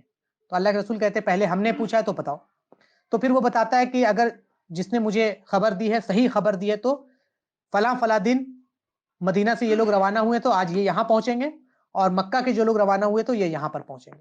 پھر اسی رات آپ صلی اللہ علیہ وسلم نے علی بن ابی طالب، حضرت زبیر، حضرت سعد بن ابی وقاص میں ایک چھوٹی سی جماعت بدر کے کنویں کی طرف روانہ کیا تاکہ وہ زیادہ معلومات حاصل کر سکے. آپ صلی اللہ علیہ وسلم نے علی بن ابی طالب، حضرت زبیر، حضرت سعد بن ابی وقاص کو کہ مشتمل کچھ صحابہ کرام کی مختصر سی جماعت کو بدر کے کنویں کی طرف بھیجا تاکہ وہ جائے اور وہاں جا کر قریش کا جو لشکر ہے اس کے بارے میں زیادہ معلومات حاصل کر کے آئے. تو وہاں انہوں نے دیکھا کہ دو لڑکے جو ہے وہ پانی بھر رہے ہیں. تو صحابہ کرام نے ان دونوں کو پکڑ لیا اور آپ صلی اللہ علیہ وسلم کے پاس لے آئے اور ان سے پوچھنا شروع کیا کہ مجھے قریش کے بارے میں بتاؤ.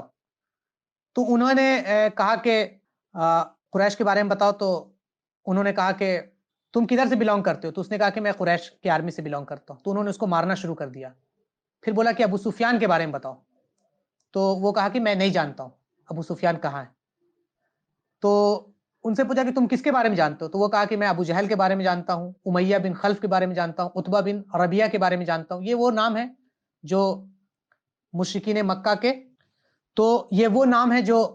مکہ کے کچھ پرومیننٹ ممبر تھے آرمی میں. تو صحابہ کرام نے پھر اس کو مارنا شروع کر دیا اور کہا کہ ابو سفیان کہاں؟ تو ابو سفیان کے بارے میں بتاؤ. تو اس نے کہا کہ میں بتاتا ہوں. تو صحابہ کرام نے اس کو مارنا چھوڑ دیا. تو جب ان سے پوچھتے ابو سفیان کے بارے میں تو صحابہ کرام اس کو نہیں مارتے، اور جب وہ آرمی آف قریش کے بارے میں بتاتا تو صحابہ کرام غصہ ہو کے اس کو مارتے. تو آپ صلی اللہ علیہ وسلم جو ہے وہ نماز پڑھ رہے تھے. نماز جب ختم کیے تو آپ صلی اللہ علیہ وسلم نے کہا کہ جب وہ سچ بولتا ہے تو تم اسے مارتے ہو، اور جب وہ جھوٹ بولتا ہے تو تم اسے چھوڑ دیتے ہو. تو پھر آپ صلی اللہ علیہ وسلم نے اس کو اپنے پاس لایا اور پوچھا کہ مجھے قریش کے لشکر کے بارے میں بتاؤ. تو اس نے کہا کہ وہ اس دور والے کنارے پر ٹلے کے پیچھے ہے. تو آپ نے پوچھا کتنے لوگ ہیں؟ تو اس نے کہا کہ مجھے نہیں معلوم، بہت زیادہ ہے. تو آپ نے پوچھا کہ اچھا یہ بتاؤ کہ وہ دن میں مطلب کتنے اونٹ ذبح کرتے ہیں روز؟ تو کہا کبھی 9 کبھی 10. تو اس اونٹ کے ذبح کرنے کے تعلق سے آپ نے ایک اندازہ لگایا کہ ان کی تعداد جو ہوگی وہ 900 سے 1000 کے بیچ میں ہوگی، کیونکہ ایک اونٹ میں 100 آدمی کے قریب کھا لیتے ہیں. تو پھر پوچھا کہ بتاؤ قریش کے بڑے بڑے سردار کون کون سے ہیں اس میں؟ تو انہوں نے کہا کہ ربیعہ، اس کا بیٹا عتبہ، شیبہ، ابو جہل، امیہ بن خلف، اور قریش کے بڑے بڑے سردار ہیں. تو پھر آپ صلی اللہ علیہ وسلم صحابہ کرام کی طرف مڑے اور کہا کہ مکہ نے تمہارے سامنے اپنے جگر گوشوں کو گوشے ڈال دیے، مطلب آج تمام کے تمام مکہ کے سردار تمہارے سامنے موجود ہیں. تو ہر لڑائی سے پہلے آپ صلی اللہ علیہ وسلم کا یہ طریقہ ہوتا تھا کہ آپ دشمن کے بارے میں کمپلیٹ معلومات حاصل کریں اور پھر اس کے اکارڈنگ آپ کوئی بھی پلاننگ کریں. تو آپ نے اسی طرح سے کمپلیٹ معلومات حاصل کیا. اس کے بعد کمپلیٹ معلومات حاصل کرنے کے بعد آپ نے پلاننگ کی. مسلمانوں کی جو آرمی تھی اس میں کفار کی جو آرمی تھی وہ قریب 950 سے 1000 کے لوگ تھے. اس میں کیولری جو تھا وہ 200 تھا، اور جو پیادہ لشکر تھا وہ 600 تھا، اور باندی لڑکیاں تھی جو ناچ گانے کے لیے لائی گئی تھی. اور مسلمانوں کی آرمی میں 300 کے قریب آس پاس لوگ تھے، جس میں 1/3 جو قریش ہے. مہاجرین جو تھے وہ 86 تھے، اور اوس کے جو 61 لوگ تھے، اور خزرج کے جو لوگ تھے وہ 170 لوگ تھے. اس کے بعد اللہ کے رسول صلی اللہ علیہ وسلم نے جب مشرکین مدینہ سے مکہ سے نکل رہے تھے تو ان کا جو خیال تھا وہ یہ تھا کہ اللہ تعالیٰ قرآن میں کچھ اس طرح سے ان کے خیال کو بیان فرماتا ہے کہ کافروں سے کہہ دیجئے کہ اگر تم فیصلہ مانگتے تھے تو فیصلہ تمہارے سامنے آ گیا، اور اگر تم باز آ جاؤ تو تمہارے حق میں بہتر ہے، اور اگر تم دوبارہ پہلے کی طرح کرو گے تو پھر ہم اسی طرح کریں گے، تمہیں سزا دیں گے، اور تمہاری جماعت اگرچہ زیادہ ہی کیوں نہ ہو تو تمہیں ہرگز کچھ فائدہ نہیں پہنچا سکتی ہے. ابو جہل جو ہے وہ بدر سے پہلے یہ دعا کیا تھا اللہ سے کہ اے اللہ، ہم میں سے جو زیادہ رشتوں کو توڑنے والا ہے اور اجنبی چیزیں لے کر آیا ہے لوگوں کے بیچ میں، اللہ تو اسے ہلاک کر دے. ابو جہل وہ انسان تھا جس نے اللہ سے دعا کر کے یہ مانگا تھا کہ اللہ تو فیصلہ کر دے، فیصلہ کر دے. تو اللہ تعالیٰ قرآن میں فرما رہا ہے ابو جہل کے اس کا جواب دیتے ہوئے کہ اگر تم فیصلہ چاہتے ہو تو اللہ یہ فیصلہ تمہارے سامنے آ گیا. پھر اللہ کے رسول صلی اللہ علیہ وسلم جو ہے وہ وہاں پر جو ٹھکانہ ہے مشرکین کا اور پھر اللہ کے رسول صلی اللہ علیہ وسلم مسلمانوں کے ساتھ اپنی جگہ صحیح کرتے اور وہ جو بدر کے جتنے بھی کنویں ہیں اس کو اپنی طرف کرتے ہیں. بدر کا جو کنواں ہے اس میں اپنی طرف کرتے ہیں. حباب ایک صحابی ہے، وہ آ کے آپ صلی اللہ علیہ وسلم کو صلاح دیتے ہیں کہ اللہ کے رسول صلی اللہ علیہ وسلم آپ جس مقام پر یہ پڑاؤ ڈال رہے ہیں کیا یہ وحی کے ذریعے سے آیا ہے؟ تو اللہ کے رسول صلی اللہ علیہ وسلم نے کہا نہیں. تو پھر انہوں نے کہا کہ اللہ کے رسول صلی اللہ علیہ وسلم آپ ایسا کام کیجئے کہ آپ جو جتنے بھی کنویں ہیں ان کنووں کو اپنے طرف کر لیجئے تاکہ ان سب کا پانی ہمارے قبضے میں ہو اور مشرکین مکہ کو پانی نہ ملے. اور آپ کو معلوم ہے کہ جب جنگ میں پانی نہیں ملے تو ایک طرح سے مورالی ہار ہے. تو یہ جو اوپینین ہے اللہ کے رسول صلی اللہ علیہ وسلم کو پسند آیا ہے اور اللہ کے رسول صلی اللہ علیہ وسلم نے تمام جو پانی ہے ان کنووں کو بھر دیا اور اپنے لیے اپنے جو فوج ہے اس کے لیے پانی اکٹھا کر لیا. اور اس کے بعد پھر اللہ کی مدد آئی ہے اور اللہ کی مدد اس طرح سے آئی ہے کہ بارش ہوئی ہے اور اس بارش کے ذریعے سے مسلمانوں کی طرف کی جو زمین تھی وہ تھوڑی سخت ہو گئی جس کے ذریعے سے مسلمان اس میں چل پھر سکتے تھے. اور مشرکین مکہ کی طرف کی جو زمین تھی وہ اس میں بہت زیادہ کیچڑ ہو گیا اور جس میں اس میں چلنا پھرنا کیا ہو گیا، مشکل ہو گیا. تو یہ اللہ کی مدد تھی اور پھر بارش کے ذریعے سے مسلمانوں کو اللہ تعالیٰ نے پاک و صاف کیا. جو لوگ جنابت کی حالت میں آئے تھے صبح صبح ایسے اٹھ کے تو اللہ نے ان کو اس کے ذریعے سے پاک کیا. اور پھر مسلمانوں کو اونگ آئی. اونگ سے مراد ہے کہ ایک نیند کی طرح سے، اور جس سے مسلمانوں کے اندر ایک تازگی پیدا ہوئی اور مسلمان جب جنگ کے لیے اٹھے ہیں تو ایک دم تر و تازہ اٹھے ہیں اور بہت مطلب ایک دم فریش ہو کے. اور یہ اللہ ہی تعالیٰ کی طرف سے تھی. اللہ تعالیٰ اس کے بارے میں کہہ بھی رہا ہے کہ اللہ تعالیٰ کی طرف سے یہ تم پر اللہ نے انعامات کیا تھا. اور پھر آپ صلی اللہ علیہ وسلم نے مسلمانوں کو حکم دیا کہ وہ اپنے تیروں کو زیادہ نہیں اندھا دھند چلائیں بلکہ بڑے دیکھ دیکھ کے چلائیں اور تیروں کی بچت کریں. پھر ایک اس زمانے کا جنگ کا جو ایک طریقہ یہ تھا کہ وہ مارو اور بھاگو، مطلب 10 20 30 کی تعداد میں لوگ آتے ہیں مارتے اور چلے جاتے. لیکن اللہ کے رسول صلی اللہ علیہ وسلم نے ایک نیا طریقہ اختیار کیا اور وہ تھا صف میں لڑنے والا. پہلے ایک صف، پھر اس کے بعد دوسرا صف، پھر اس کے بعد تیسرا صف. پہلے صف میں اللہ کے رسول صلی اللہ علیہ وسلم نے نیزہ لے کر جو لوگ تھے ان کو کھڑا کیا. پھر اس کے پیچھے تیر انداز کو کھڑا کیا اور کہا کہ اللہ کے رسول نے پھر فرمایا کہ جب تک گھماسان کی جنگ نہ ہو جائے تب تک تلواروں کو استعمال میں نہ لانا. مطلب جب تک جنگ پوری طریقے سے اپنے تاب میں نہ آ جائے تب تک تم تلوار استعمال مت کرنا بلکہ تلوار اس وقت تک روکے رکھنا. اللہ کے رسول صلی اللہ علیہ وسلم ان کو تیار کر رہے ہیں. اسی بیچ ایک واقعہ پیش آتا ہے اور وہ واقعہ ہے کہ اور پھر ایک اور ہوا کہ اللہ کے رسول صلی اللہ علیہ وسلم نے سورج کی جو کرنیں تھی وہ اپنے پیٹھ پیچھے رکھی. مطلب سورج کے پیٹھ پیچھے کھڑے ہوئے. کیوں؟ کیونکہ جب سورج باہر نکلے گا تو مکہ کے فوج کے سامنے آنکھوں پر چمکے گا تو ان کے لیے کیا ہوگا کہ لڑنا مشکل ہو جائے گا. تو اللہ کے رسول صلی اللہ علیہ وسلم نے سورج، ہوا اور جغرافی اعتبار سے بھی جتنے بھی چیزیں تھیں جن کا فائدہ اٹھایا جا سکتا تھا ان سب کا اللہ کے رسول نے فائدہ اٹھایا ہے تاکہ ایک بہترین انداز میں پلاننگ کر سکے. اسی بیچ میں ایک واقعہ پیش آتا ہے اور وہ واقعہ حضرت سعد کا ہے کہ اللہ کے رسول جب صف بندی کر رہے تھے اور صف بندی کرتے ہوئے آپ صلی اللہ علیہ وسلم صف سیدھی کر رہے تھے تو اور سیسا پلائی ہوئی دیوار کی طرح مسلمان تاکہ مضبوط ہو جائے تو نبی صلی اللہ علیہ وسلم کے ہاتھ میں ایک تیر تھا اور اس تیر کے ذریعے سے آپ صلی اللہ علیہ وسلم کیا کر رہے تھے؟ مسلمانوں کے صف کو صحیح کر رہے تھے اس تیر کے ذریعے سے. تو ایک صحابی تھے حضرت سعد، تو اللہ کے رسول نے ان کے پیٹ پر تیر کو رکھا اور کہا کہ سعد برابر ہو جاؤ. تو حضرت سعد جو ہے وہ انہوں نے عرض کیا کہ اللہ کے رسول صلی اللہ علیہ وسلم آپ نے مجھے تکلیف پہنچائی ہے. آپ نے مجھے کیا پہنچائی ہے؟ آپ نے مجھے تکلیف پہنچائی ہے تو مجھے اس کا قصاص دے دے. آپ امیجن کریں کہ آج کے زمانے میں مطلب کوئی آرمی جنرل ایسا ہوگا کہ اس کے سامنے یہ بات کی جائے اور وہ فوج وہ جو سپاہی ہوگا اس کا کورٹ مارشل نہ ہو جائے، بلکہ اللہ کے رسول صلی اللہ علیہ وسلم پر قربان جائے. آپ صلی اللہ علیہ وسلم نے اپنے بدن سے کپڑا، جو آپ کا بدن مبارک ہے، اس سے کپڑا ہٹایا اور کہا کہ اے سعد تم بدلہ لے لو. تو حضرت سعد جو تھے وہ آپ صلی اللہ علیہ وسلم کے بدن سے چپک گئے اور آپ کے پیٹ کو آپ بوسہ لینا شروع کر دیا.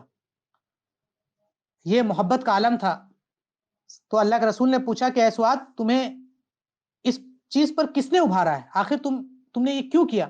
تو حضرت سعد فرما رہے ہیں کہ اللہ کے رسول صلی اللہ علیہ وسلم آپ دیکھ رہے ہیں کہ ہم کس حالت میں موجود ہیں، ہم جنگ کی حالت میں موجود ہیں، اور آپ کو معلوم ہے کہ کبھی بھی کچھ ہو سکتا ہے، مطلب ابھی چند لمحے میں موت آ سکتی ہے، چند لمحے میں شہادت مل سکتی ہے۔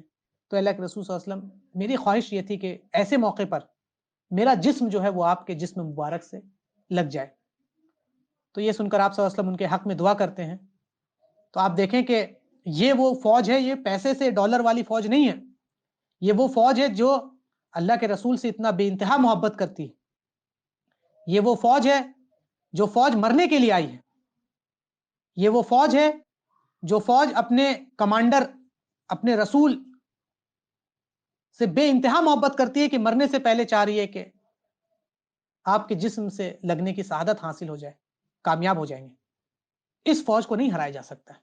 اور جب جب مسلمانوں نے اس کیریکٹرسٹک کو چھوڑا ہے، موت سے نفرت ہوئی ہے، اپنے رسول صلی اللہ علیہ وسلم کی گستاخیاں برداشت کرنا شروع کر دیے ہیں، جب جب مسلمانوں نے خاموشی اختیار کی ہے اور گستاخی عام ہوتے گئی ہے، تب تک مسلمان ذلیل و خوار ہوتے گئے۔ تو آپ صلی اللہ علیہ وسلم نے ان کے حق میں دعا کی ہیں اور پھر وہ شہید ہو گئے۔ پھر آپ صلی اللہ علیہ وسلم صحابہ کو جنگ پر ابھارنا شروع کر دیے۔ اس دوران ان کو ترغیب دلانا شروع کیے، ان کو ثابت قدمی پر جمے رہنے کی ترغیب دلانے لگے، مال غنیمت کی خوشخبری سنانے لگے، اور یہ بتانے لگے کہ میدان میں اگر تم پیٹ پھیڑ کر، لڑائی کے میدان میں اگر تم بھاگو گے تو اس کا انجام بہت برا ہے۔ اس کا انجام کیا ہے؟ بہت برا انجام ہے۔ تو تم ایسا مت کرنا، تاکہ مسلمانوں کو اللہ کے رسول صلی اللہ علیہ وسلم ابھار رہے ہیں۔ اللہ تعالیٰ کہہ رہے ہیں اے نبی، اللہ تعالیٰ کہہ رہا ہے کہ اے نبی مومنوں کو جہاد پر ابھارے، اے نبی آپ اللہ کی راہ میں لڑیں، آپ کو اپنی ذات کے سوا کسی کا ذمہ دار نہیں بنایا گیا، اور آپ مومنوں کو لڑائی پر آمادہ کریں۔ امید ہے کہ اللہ ان لوگوں کو لڑائی سے روک دے جنہوں نے کفر کیا ہے، اور اللہ لڑائی میں بہت سخت ہے اور سزا دینے میں بہت سخت ہے۔ پھر اللہ کے رسول صلی اللہ علیہ وسلم صحابہ کرام کو ابھار رہے ہیں کہ آؤ لڑو، تم ایسی جنت کے حصول کے لیے کھڑے ہو جاؤ جس کی وسعت جو ہے وہ آسمان اور زمین کے برابر ہے۔ اسی میں ایک صحابی ہے حضرت عمیر بن حمام انصاری، انہوں نے آپ صلی اللہ علیہ وسلم کے پاس آ کر پوچھا کہ اللہ کے رسول کیا اس کی چوڑائی آسمان اور زمین کے اتنے برابر ہے؟ تو اللہ کے رسول نے کہا ہاں۔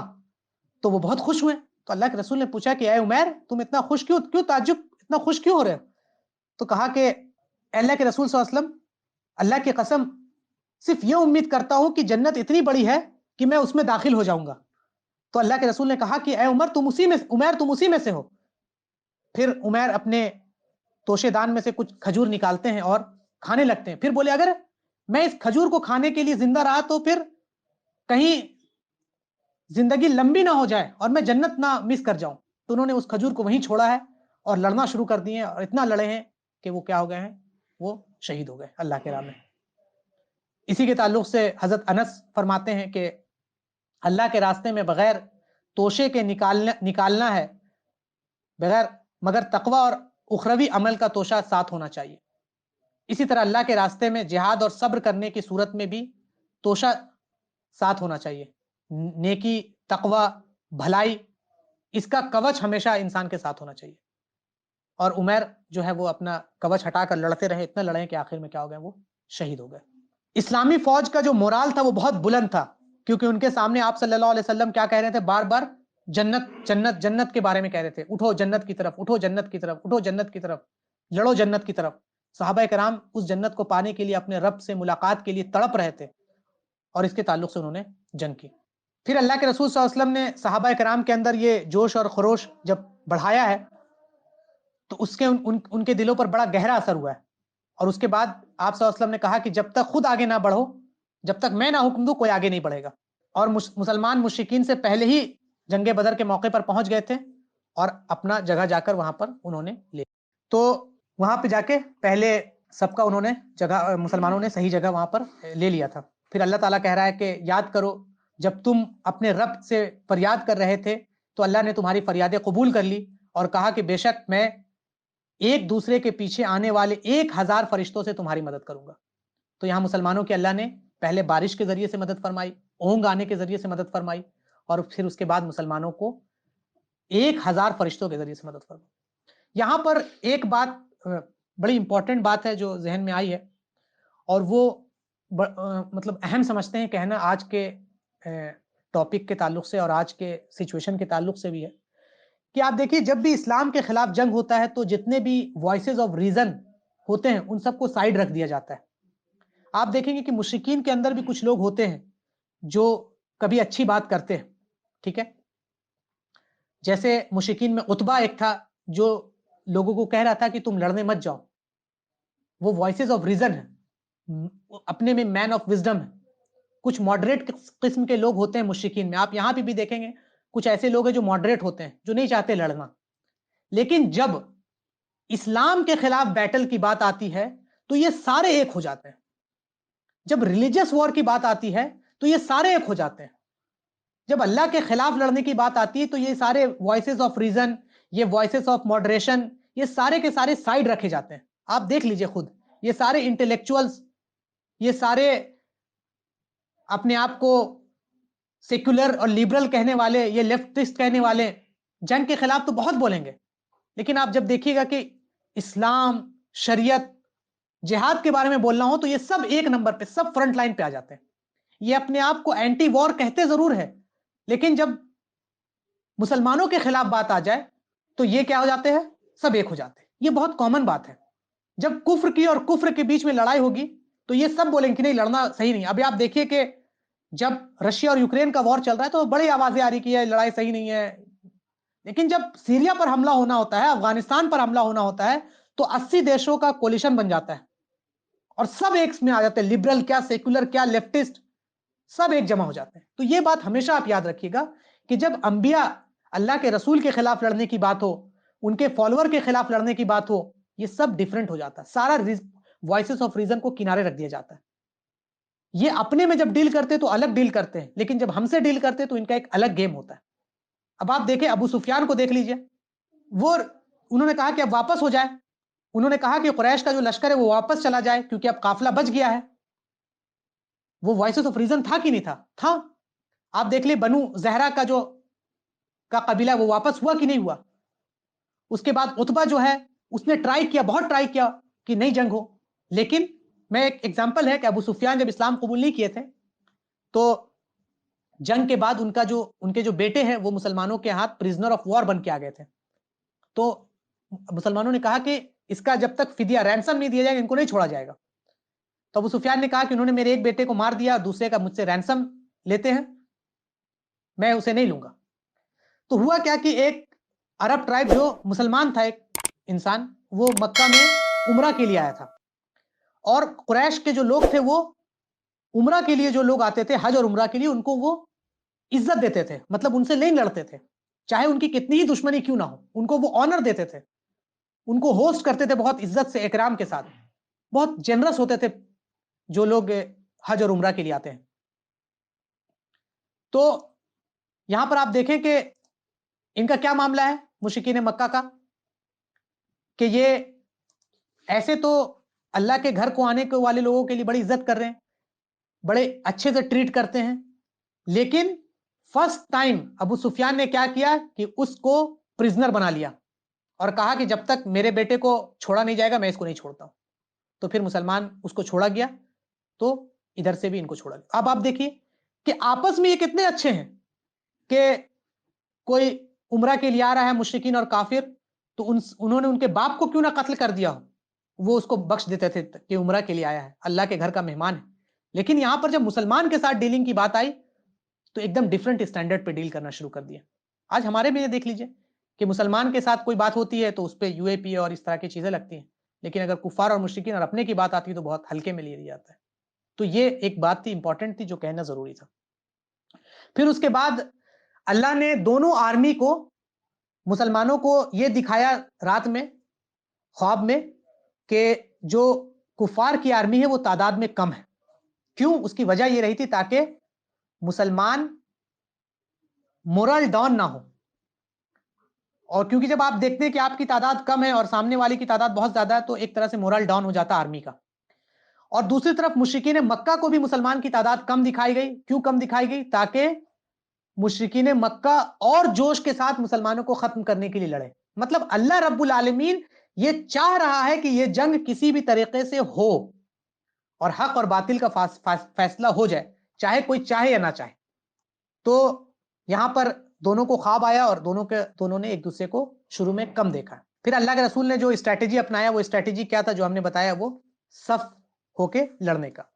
جب لڑائی شروع ہوتی ہے تو انفرادی مقابلہ شروع ہوئی ہے، اور ایک طرف حضرت حمزہ آئے ہیں اور عبیدہ بن حارث آئے ہیں اور حضرت علی آئے ہیں، اور دوسری طرف شعیبہ اور عتبہ اور ولید یہ تینوں آئے.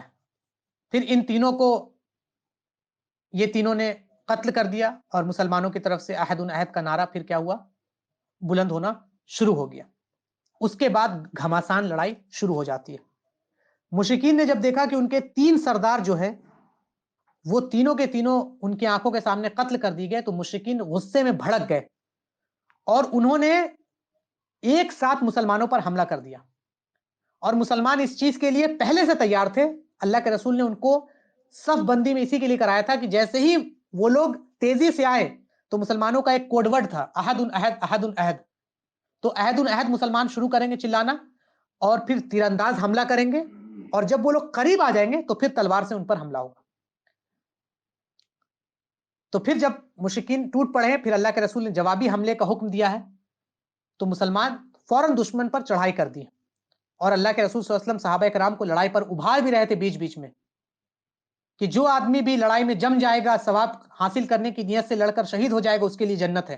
تو صحابہ جب یہ چیز سن رہے تھے تو ان کے اندر اور جوش اور جذبہ پیدا ہو رہا تھا اور وہ لڑائی میں اور تیزی کے ساتھ لڑ رہے تھے.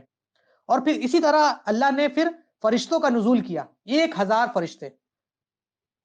اور پھر جب لڑائی شروع ہو گئی تو مشرکین کو جو ہے مسلمان کی آنکھوں میں کم نظر آنے لگے، اور مشرکین جو ہیں وہ مسلمان ان کو زیادہ نظر آنے لگے. اور مسلمانوں نے اپنا پوزیشن نہیں چھوڑا، کیونکہ صحابہ کرام کو حکم تھا کہ اپنا پوزیشن وہ برقرار رکھیں گے صف بصف. اللہ نے یہ کوالٹی مسلمانوں کی کہیں بھی ہے کہ مسلمان وہ ہے جو مطلب صف بصف ہو کے لڑتے ہیں، جیسے سیسا پلائی ہوئی دیوار. پھر اللہ تعالیٰ کہہ بھی رہا ہے کہ جب اللہ نے آپ کو خواب میں ان کی تعداد کم دکھائی تھی اور ان کو آپ کی تعداد زیادہ دکھاتا تو ضرور آپ ہمت ہار دیتے ہیں اور اس معاملے میں آپس میں اختلاف کرتے ہیں، لیکن اللہ نے آپ کو بچا لیا. بے شک وہ سینوں میں چھپے بھید کو جانتا ہے.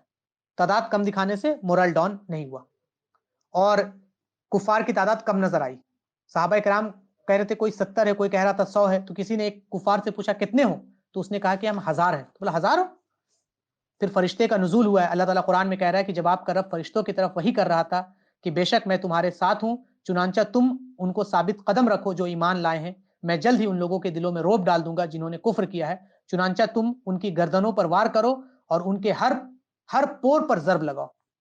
کفار خود کہتے ہیں کہ ہم نے دیکھا کہ ایک حضرت عبداللہ ابن عباس جو ہے وہ روایت کرتے ہیں کہ میں نے نبی صلی اللہ علیہ وسلم بدر کے دن میں نے نبی صلی اللہ علیہ وسلم سے فرمایا کہ نبی صلی اللہ علیہ وسلم نے بدر کے دن فرمایا تھا کہ یہ جبریل ہیں جو اپنے گھوڑوں کو سرے پکڑے ہوئے ہیں اور ہتھیار بند ہیں. کفار نے دیکھا کہ کچھ ایسے لوگ ہیں جو سفید لباس میں ہیں اور چتکبرے گھوڑوں میں ہو کے لڑ رہے ہیں مسلمانوں کے ساتھ سپورٹ میں. تو اللہ کے رسول نے کہا کہ یہ جبریل ہے، یہ آسمانی مدد ہے. پھر جنگ چلی ہے اور مسلمان جو ہیں وہ کفار کے جتنے بڑے سردار ہیں، امیہ ہے، ابو جہل ہے، ان سب کا خاتمہ کرتے ہیں اور مسلمان کو فتح ملتی ہے اس جنگ میں اور مسلمان کامیاب ہوتے ہیں. اہل ایمان کو فتح ملتی ہے اور مارکہ بدر اہل ایمان کی فتح پر ختم ہوتا ہے. اور مشرکین کے جتنے لوگ قتل کیے گئے تھے ان کی 70 کتنی تعداد تھی؟ 70. اور 70 کو مسلمانوں نے قید کر لیا تھا اور 14 ایسے لوگ تھے، مسلمانوں میں 14 لوگ تھے جو شہید ہوئے تھے، اور جو قریش کے جو لوگ تھے جو سردار تھے ان کو اللہ کے رسول صلی اللہ علیہ وسلم نے کنویں میں، ایک بدبودار گندے کنویں میں پھینکوا دیا. اور پھر اللہ کے رسول فرماتے ہیں کہ جب کوئی قوم فتح یاب ہوتی ہے تو میدان جنگ میں 3 رات تک قیام فرماتے ہیں. 3 رات میں مکمل میدان جنگ سے دشمن کا مکمل صفایا ہو گیا اور ان کی قوت بالکل بھی نہیں بچی. اور اس کے بعد پھر مسلمانوں نے شہیدوں کی تدفین کی ہے، مال غنیمت اکٹھا کیا ہے، اور پھر جو قیدی تھے ان لوگوں کے تعلق سے پھر ایک معاملہ ہے کہ ان کے ساتھ کیا کیا جائے. تو حضرت ابو بکر اور حضرت نبی صلی اللہ علیہ وسلم یہ تھا کہ فدیہ لیا جائے، لیکن حضرت عمر رضی اللہ عنہ نے یہ کہا کہ ان کو قتل کر دیا جائے، اور اللہ تعالیٰ نے بھی یہی حضرت عمر رضی اللہ عنہ کا اس اوپینین کو پسند فرمایا اللہ رب العالمین نے. پھر صحیح بخاری میں ایک روایت ہے کہ نبی صلی اللہ علیہ وسلم کے حکم سے سارے کفار کو گھسیٹ کر کنویں میں پھینک دیا گیا. آپ جب بدر جائیں گے تو آپ دیکھیں گے. اور پھر اللہ کے رسول صلی اللہ علیہ وسلم نے کنویں پہ کھڑے ہو کر یہ کہنا شروع کیا کہ اے عتبہ بن ربیہ، اے شعبہ بن ربیہ، اے امیہ بن خلف، اے ابو جہل، اے فلاں اے فلاں، کیا تم سے تمہارے رب نے جو وعدہ کیا تھا تم نے اسے برحق پایا؟ مطلب تم نے وعدہ کیا تھا نا کہ اللہ تعالیٰ حق کو حق اور باطل کو باطل کر کے دکھا دے. مجھ سے جو میرے رب نے وعدہ کیا تھا میں نے تو اسے برحق پایا. تو حضرت عمر کہتے ہیں کہ اللہ کے رسول آپ ایسے جسموں سے باتیں کر رہے ہیں جن میں روح نہیں ہے، مطلب یہ تو مر چکے ہیں. تو اللہ کے رسول فرماتے ہیں صلی اللہ علیہ وسلم، اس ذات کی قسم جس کے ہاتھ میں محمد کی جان ہے، میں جو کچھ کہہ رہا ہوں یہ سن رہے ہیں لیکن جواب نہیں دے سکتے. تو اللہ تعالیٰ ان کو ذلیل کرا رہا ہے مرنے کے بعد بھی کہ دیکھ لو کہ تمہارا کیا حال ہوا. پھر اس کے بعد کیا ہوا کہ مسلمان، اللہ کے رسول صلی اللہ علیہ وسلم نے عبداللہ بن رواحہ اور زید بن حارث کو مدینہ کی جانب بھیجا کہ جاؤ اور جا کے مسلمانوں کو خوشخبری سنا دو کہ مسلمان فتح یاب ہو گئے. تو جب یہ دونوں پہنچتے ہیں مدینہ اور ہر گھر میں جا کے یہ خبر سناتے ہیں، زید بن حارث مدینہ کے سینٹر میں جمع ہو جاتے ہیں اور وہاں خبر سناتے ہیں، تو عتبہ مارا گیا، شیبہ مارا گیا، اس کے بعد ابو جہل مارا گیا، ابن الحجاج مارا گیا. تو کسی کو یقین ہی نہیں آ رہا تھا. وہاں جو منافقین موجود تھے اور جو یہود موجود تھے وہ یہ کہہ رہے تھے کہ یہ جو آدمی ہے یہ کیا کہہ رہا ہے، کچھ یہ کنفیوز ہو گیا ہے، یہ لگتا ہے بیٹل فیلڈ سے بھاگ گیا ہے اور محمد صلی اللہ علیہ وسلم قتل ہو گئے ہیں. یہ دیکھو زید بن حارث محمد صلی اللہ علیہ وسلم کے کیمل کو یہ لے کے آیا ہے اور یہ آ کے یہاں پہ جھوٹی نیوز پھیلا رہا ہے. آپ سمجھے کہ یہ یقین کرنے کے لائق بھی نہیں تھا. مشرکین اور منافقین اور یہود کو یقین ہی نہیں آ رہا تھا کہ یہ سچ بات ہے. وہ کہنے شروع کر دیے کہ یہ سب جھوٹ بول رہے ہیں. ان کی کیفیت عجیب سی ہوگی کہ یہ کیا ہو گیا، یہ مسلمان، یہ اتنے کم لوگ کیسے عتبہ اور شیبہ اور ابو جہل ان لوگ کو مار دیے. پھر اسی طرح سے ایک آدمی جب مکہ پہنچتا ہے یہ خبر دینے کے لیے اور وہاں پہنچ کر کہتا ہے کہ سب مارے گئے، عتبہ مارا گیا، ابو جہل مارا گیا، تو مکہ والے بھی یقین نہیں کر رہے ہیں، کہہ رہے کہ یہ پاگل ہو گیا، جھوٹ بول رہا ہے، اس سے ذرا پوچھو. لیکن یہ حق تھا اور قریش نے پھر پبلک میں ماتم منانے کو بین کر دیا تاکہ کہیں مسلمان کو یہ نہ خبر پہنچ جائے کہ ہم لوگ ماتم منا رہے ہیں اور مسلمان ہمارے ماتم سے ہمارا یہ حال دیکھ کر خوش نہ ہو جائیں. تو قریش نے کہہ دیا کہ پبلکلی کوئی ماتم نہیں منائے گا. پھر اس کے بعد اس بیٹل کے جو ریزلٹس رہے ہیں، اس بیٹلز کا جو نتیجہ رہا ہے، اس میں ایک دو اہم بات یہ بھی رہی ہے کہ اللہ کے رسول صلی اللہ علیہ وسلم کے جو چچا تھے حضرت عباس، وہ اسلام قبول کر چکے تھے، لیکن ابو جہل نے سب کو اٹھا کے لایا تھا. تو وہ آئے اور جب وہ ان کو قید کیا گیا اور ان سے جب فدیہ مانگا گیا تو وہ کہنے لگے کہ اللہ کے رسول میں تو اسلام قبول کر چکا ہوں. تو اللہ کے رسول نے کہا کہ نہیں، ہم جو جج کریں گے وہ ظاہر پہ جج کریں گے، اور ظاہر یہی کہتا ہے کہ تم ہمارے خلاف لڑنے کے لیے آئے تھے تو تمہیں تو فدیہ دینا پڑے گا. تو یہاں سے ایک رولنگ باہر نکل کے آتا ہے. وہ رولنگ کیا ہے کہ ہم مسلمان ظاہر پہ جج کریں گے. آج بہت لوگ ہیں جو کہتے ہیں کہ ہم اسلام قبول کر لیے ہیں، ہم مسلمان ہیں، ہم کلمہ پڑھے ہیں، لیکن وہ کفار اور مشرکین کے آرمی میں جا کر مسلمانوں سے لڑتے ہیں. یو ایس فوج ہے اور یہاں کی فوج ہے اور وہاں کی فوج میں، تو وہ مسلمان نہیں ہے. جو مسلمانوں کو قتل کرے ان کی فوج میں لاکھ کہے کہ میں ایمان والا ہوں، لیکن وہ اس کا دعویٰ جھوٹا ہے، کیونکہ ہم ظاہر پر جج کریں گے. اور ظاہر یہی ہمیں یہاں سمجھ میں آتا ہے. اللہ کے رسول صلی اللہ علیہ وسلم نے حضرت عباس سے یہ کہا کہ ہم ظاہر پہ جج کریں گے، اور ظاہر یہی ہے کہ تم ہمارے خلاف لڑنے کے لیے آئے تھے. اس کے بعد کچھ ایسے لوگ بھی تھے، نوجوان لوگ جو مکہ سے آئے تھے، جو مسلمان ہو چکے تھے، جن کے دل میں اسلام تھا اور وہ یہاں پر آ چکے تھے اور انہوں نے مسلمانوں کے خلاف لیکن لڑا اور وہ مارے گئے. تو ان کے تعلق سے اللہ تعالیٰ فرما رہا ہے کہ یہ سب کے سب جہنم میں، یہ سب کے سب کہاں ہیں؟ جہنم میں. تو یہاں سے یہ بھی بات پتہ چلا کہ ظاہر کے بنیاد پر جو یہاں پر ہے فیصلہ کیا گیا ہے. ہارٹ دل میں کیا ہے اس کے تعلق سے ہم نہیں جانتے ہیں۔ عمر بن خطاب جب خلیفہ ہے رضی اللہ عنہ فرماتے ہیں کہ اللہ کے رسول صلی اللہ علیہ وسلم کے زمانے میں وہی آتی تھی اور اس کے بنیاد پر لوگوں کو جج کیا جاتا تھا، لیکن اب ہمارے پاس وہی کا سلسلہ نہیں ہے، تو جو اپیئر ہوگا ہم اسی کو جج کریں گے۔ اگر کسی کے اپیئرنس میں کفر ہے تو ہم اس کو کافر مانیں گے، اور کسی کے اپیئرنس میں مسلمان ہے تو ہم اس کو مسلمان مانیں گے۔ پھر جو لوگ تھے ان سے رینسم لیا گیا ہے، اور اس کے بعد پھر اللہ کے رسول صلی اللہ علیہ وسلم، دو ایسے لوگ تھے وہاں پر، عقبہ بن ابی معیط اور نضر بن حارث، جو قید ہو گئے تھے، لیکن یہ دونوں گستاخ رسول تھے صلی اللہ علیہ وسلم، تو اللہ کے رسول صلی اللہ علیہ وسلم نے حکم دیا کہ ان دونوں کو قتل کر دیا جائے، ان دونوں کو نہیں چھوڑا جائے۔ تو یہاں پر بھی دیکھیے گستاخ رسول کا جو ہے وہ حکم کیا ہے، یہاں سے بھی ہمیں پتہ چلتا ہے۔ پھر بدر کے لوگوں کا جو مقام اور مرتبہ ہے وہ بہت اعلیٰ ہے، جن لوگوں نے بدر کا مارکا اٹینڈ کیا ہے وہ بہت اسپیشل ہے مسلمان۔ اس کے بعد اس بیٹل کے جو نتائج ہے وہ نکل کے یہ آئے ہیں کہ سب سے پہلا ہپوکریسی جو ہے وہ کھل کر سامنے آ گیا۔ جو لوگ مدینہ میں تھے اور مسلمانوں کو جیتتا ہوا نہیں دیکھنا چاہتے تھے، اور وہ اتنے اسٹرانگ نہیں تھے کہ وہ کھل کر مسلمانوں کے خلاف بغاوت کر سکے، اللہ کے رسول کے خلاف بغاوت کر سکے، تو وہ چھپ چھپ کر دعویٰ کرتے تھے۔ تو جب یہ جنگ کا نتیجہ آیا ہے تو وہ لوگوں کی کمر ٹوٹ گئی ہے، اور وہ لوگ کے جو ارمان تھے کہ وہ مسلمانوں کے خلاف بغاوت کر سکے، مسلمانوں کے خلاف، وہ سارے کے سارے ارمان دھرے کے دھرے رہ گئے منافقین کے، اور اسلام کے فتح ہونے سے مسلمان اسٹرانگ ہوئے ہیں اور ان کی طاقت بڑھی ہے مدینہ میں، اور جس سے منافقین کی کمر ٹوٹی ہے۔ اس کے بعد دوسرا یہ تھا کہ دوسرے نتائج یہ نکلے کہ یہ ایک فیصلہ یوم الفرقان تھا، جو فیصلہ کا دن تھا، جس کو اللہ نے بھی یوم الفرقان کے نام سے جانا ہے۔ پھر آس پاس کے علاقے میں مسلمانوں کا ایک دھاک جم گیا، اور جو لوگ مسلمانوں کے خلاف غلط نگاہ دیکھ رہے تھے کہ ان کو ختم کر دیں گے، وہ لوگ پھر خاموش ہو کے بیٹھ گئے اور وہ کمزور ہو گئے۔ لیسنز جو ہمیں یہاں سے ملتے ہیں وہ یہ ہے کہ وکٹری جو ہے وہ صرف اللہ کی طرف سے ہے۔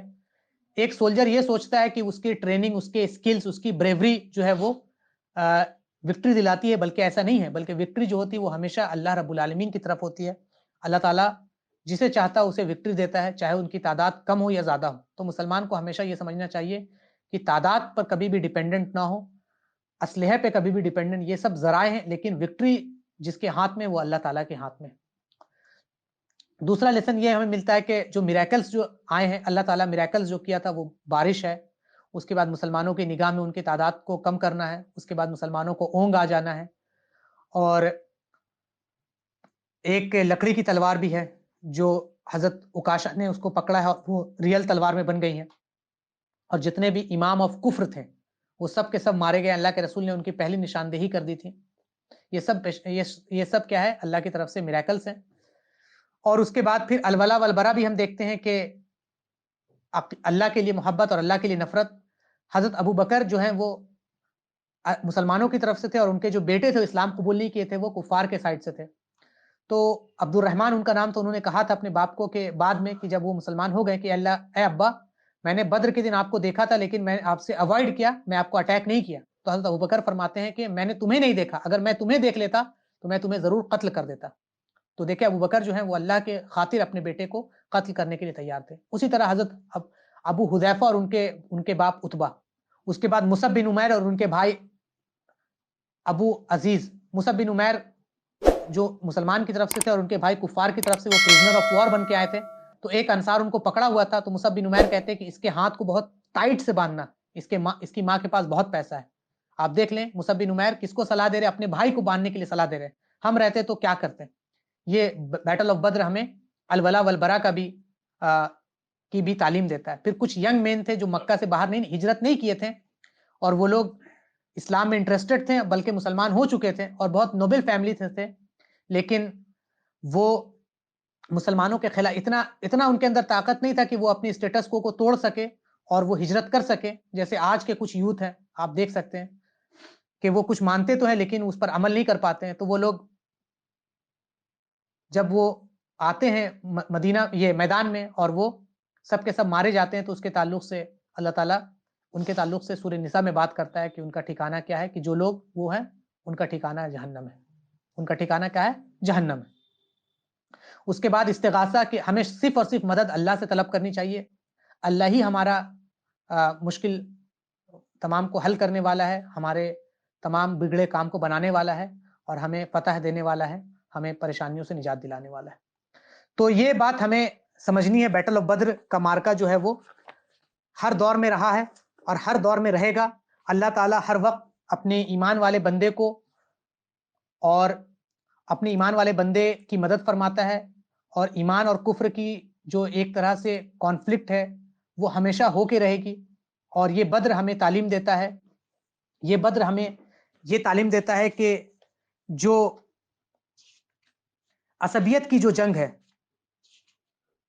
اس کے خلاف لڑنے کو ہمیں تعلیم دیتا ہے، یہ بدر ہمیں کفر کے خلاف کھڑے ہونے کو تعلیم دیتا ہے، یہ بدر ہمیں اسلام کا پرچم بلند کرنے کی تعلیم دیتا ہے، یہ بدر ہمیں اسلام کے لیے اپنی جان مال عزت آبرو کو لٹانے کی تعلیم دیتا ہے، یہ بدر ہمیں یہ بتاتا ہے کہ اگر تمہارے پاس تعداد نہیں ہے لیکن اسلام اللہ کے لیے تم جب کھڑے ہوتے ہو تو اللہ کی مدد آتی ہے۔ یہ بدر یہ بتاتا ہے کہ اسلام ہر طرح کے جنگ کو ناپسند کرتا ہے، صرف اس جنگ کو پسند کرتا ہے جو جنگ اللہ اور اس کے دین کے خاطر لڑی گئی ہو۔ اسلام ہر طرح کے ظلم کو ناپسند کرتا ہے، اسلام ہر طرح کے جبر کو ناپسند کرتا ہے، اسلام نیشنلزم کی لڑائی کو ناپسند کرتا ہے، اسلام ذات پات کی بنیاد کو ناپسند کرتا ہے، اسلام قومیت کی جو لڑائی اس کو ناپسند کرتا ہے، اسلام صرف اسے پسند کرتا ہے جو اسلام اور اللہ اس کے دین کے لیے۔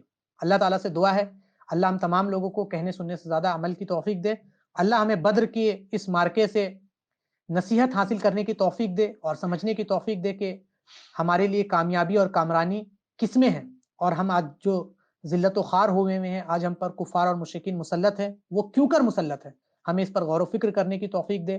اللہ تعالیٰ ہماری بھی مدد اس طرح فرما جس طرح بدر میں مسلمانوں کی مدد فرمائی تھی، لیکن بدر میں مسلمان میدان میں موجود تھے، اور ہمارا المیہ یہ ہے کہ ہم گھروں میں بیٹھ کر اللہ سے یہ دعا کرتے ہیں کہ ہماری مدد فرما۔ اور بدر میں وہ لوگ اپنا سب کچھ لٹا کر وہاں موجود تھے، کہ کسی کے پاس تلوار تھا تو نیزہ نہ تھا، کسی کے پاس ڈھال تھی تو برچی نہ تھی، گھوڑے 2 تھے اور پیدل سب تھے، اور مشرکین ان کے پاس سب کچھ موجود تھا، لیکن وہ لوگ اللہ پر خالص توکل کرتے ہوئے اس جنت کی چاہ میں، جس جنت کی وسعت زمین اور آسمان کے برابر ہے، جس جنت سے اللہ راضی ہوتا ہے، اس جنت کے لیے وہ اللہ کے دیدار کے لیے اللہ کے رسول صلی اللہ علیہ وسلم کے حکم پر وہ میدان میں نکل آتے ہیں اور اپنا جان مال عزت آبرو سب لٹا کر مسلمانوں کے اللہ کے دین کے لیے لڑتے ہیں۔ اللہ ہمیں بھی ویسا بنا دے۔ اللہ ہم تمام لوگوں کو کہنے سننے سے زیادہ عمل کی توفیق دے۔ جب تک زندہ رکھ ایمان اور عمل پر زندہ رکھ، جب خاتمہ ہو تو خاتمہ ایمان پر ہو۔ السلام علیکم ورحمۃ اللہ وبرکاتہ۔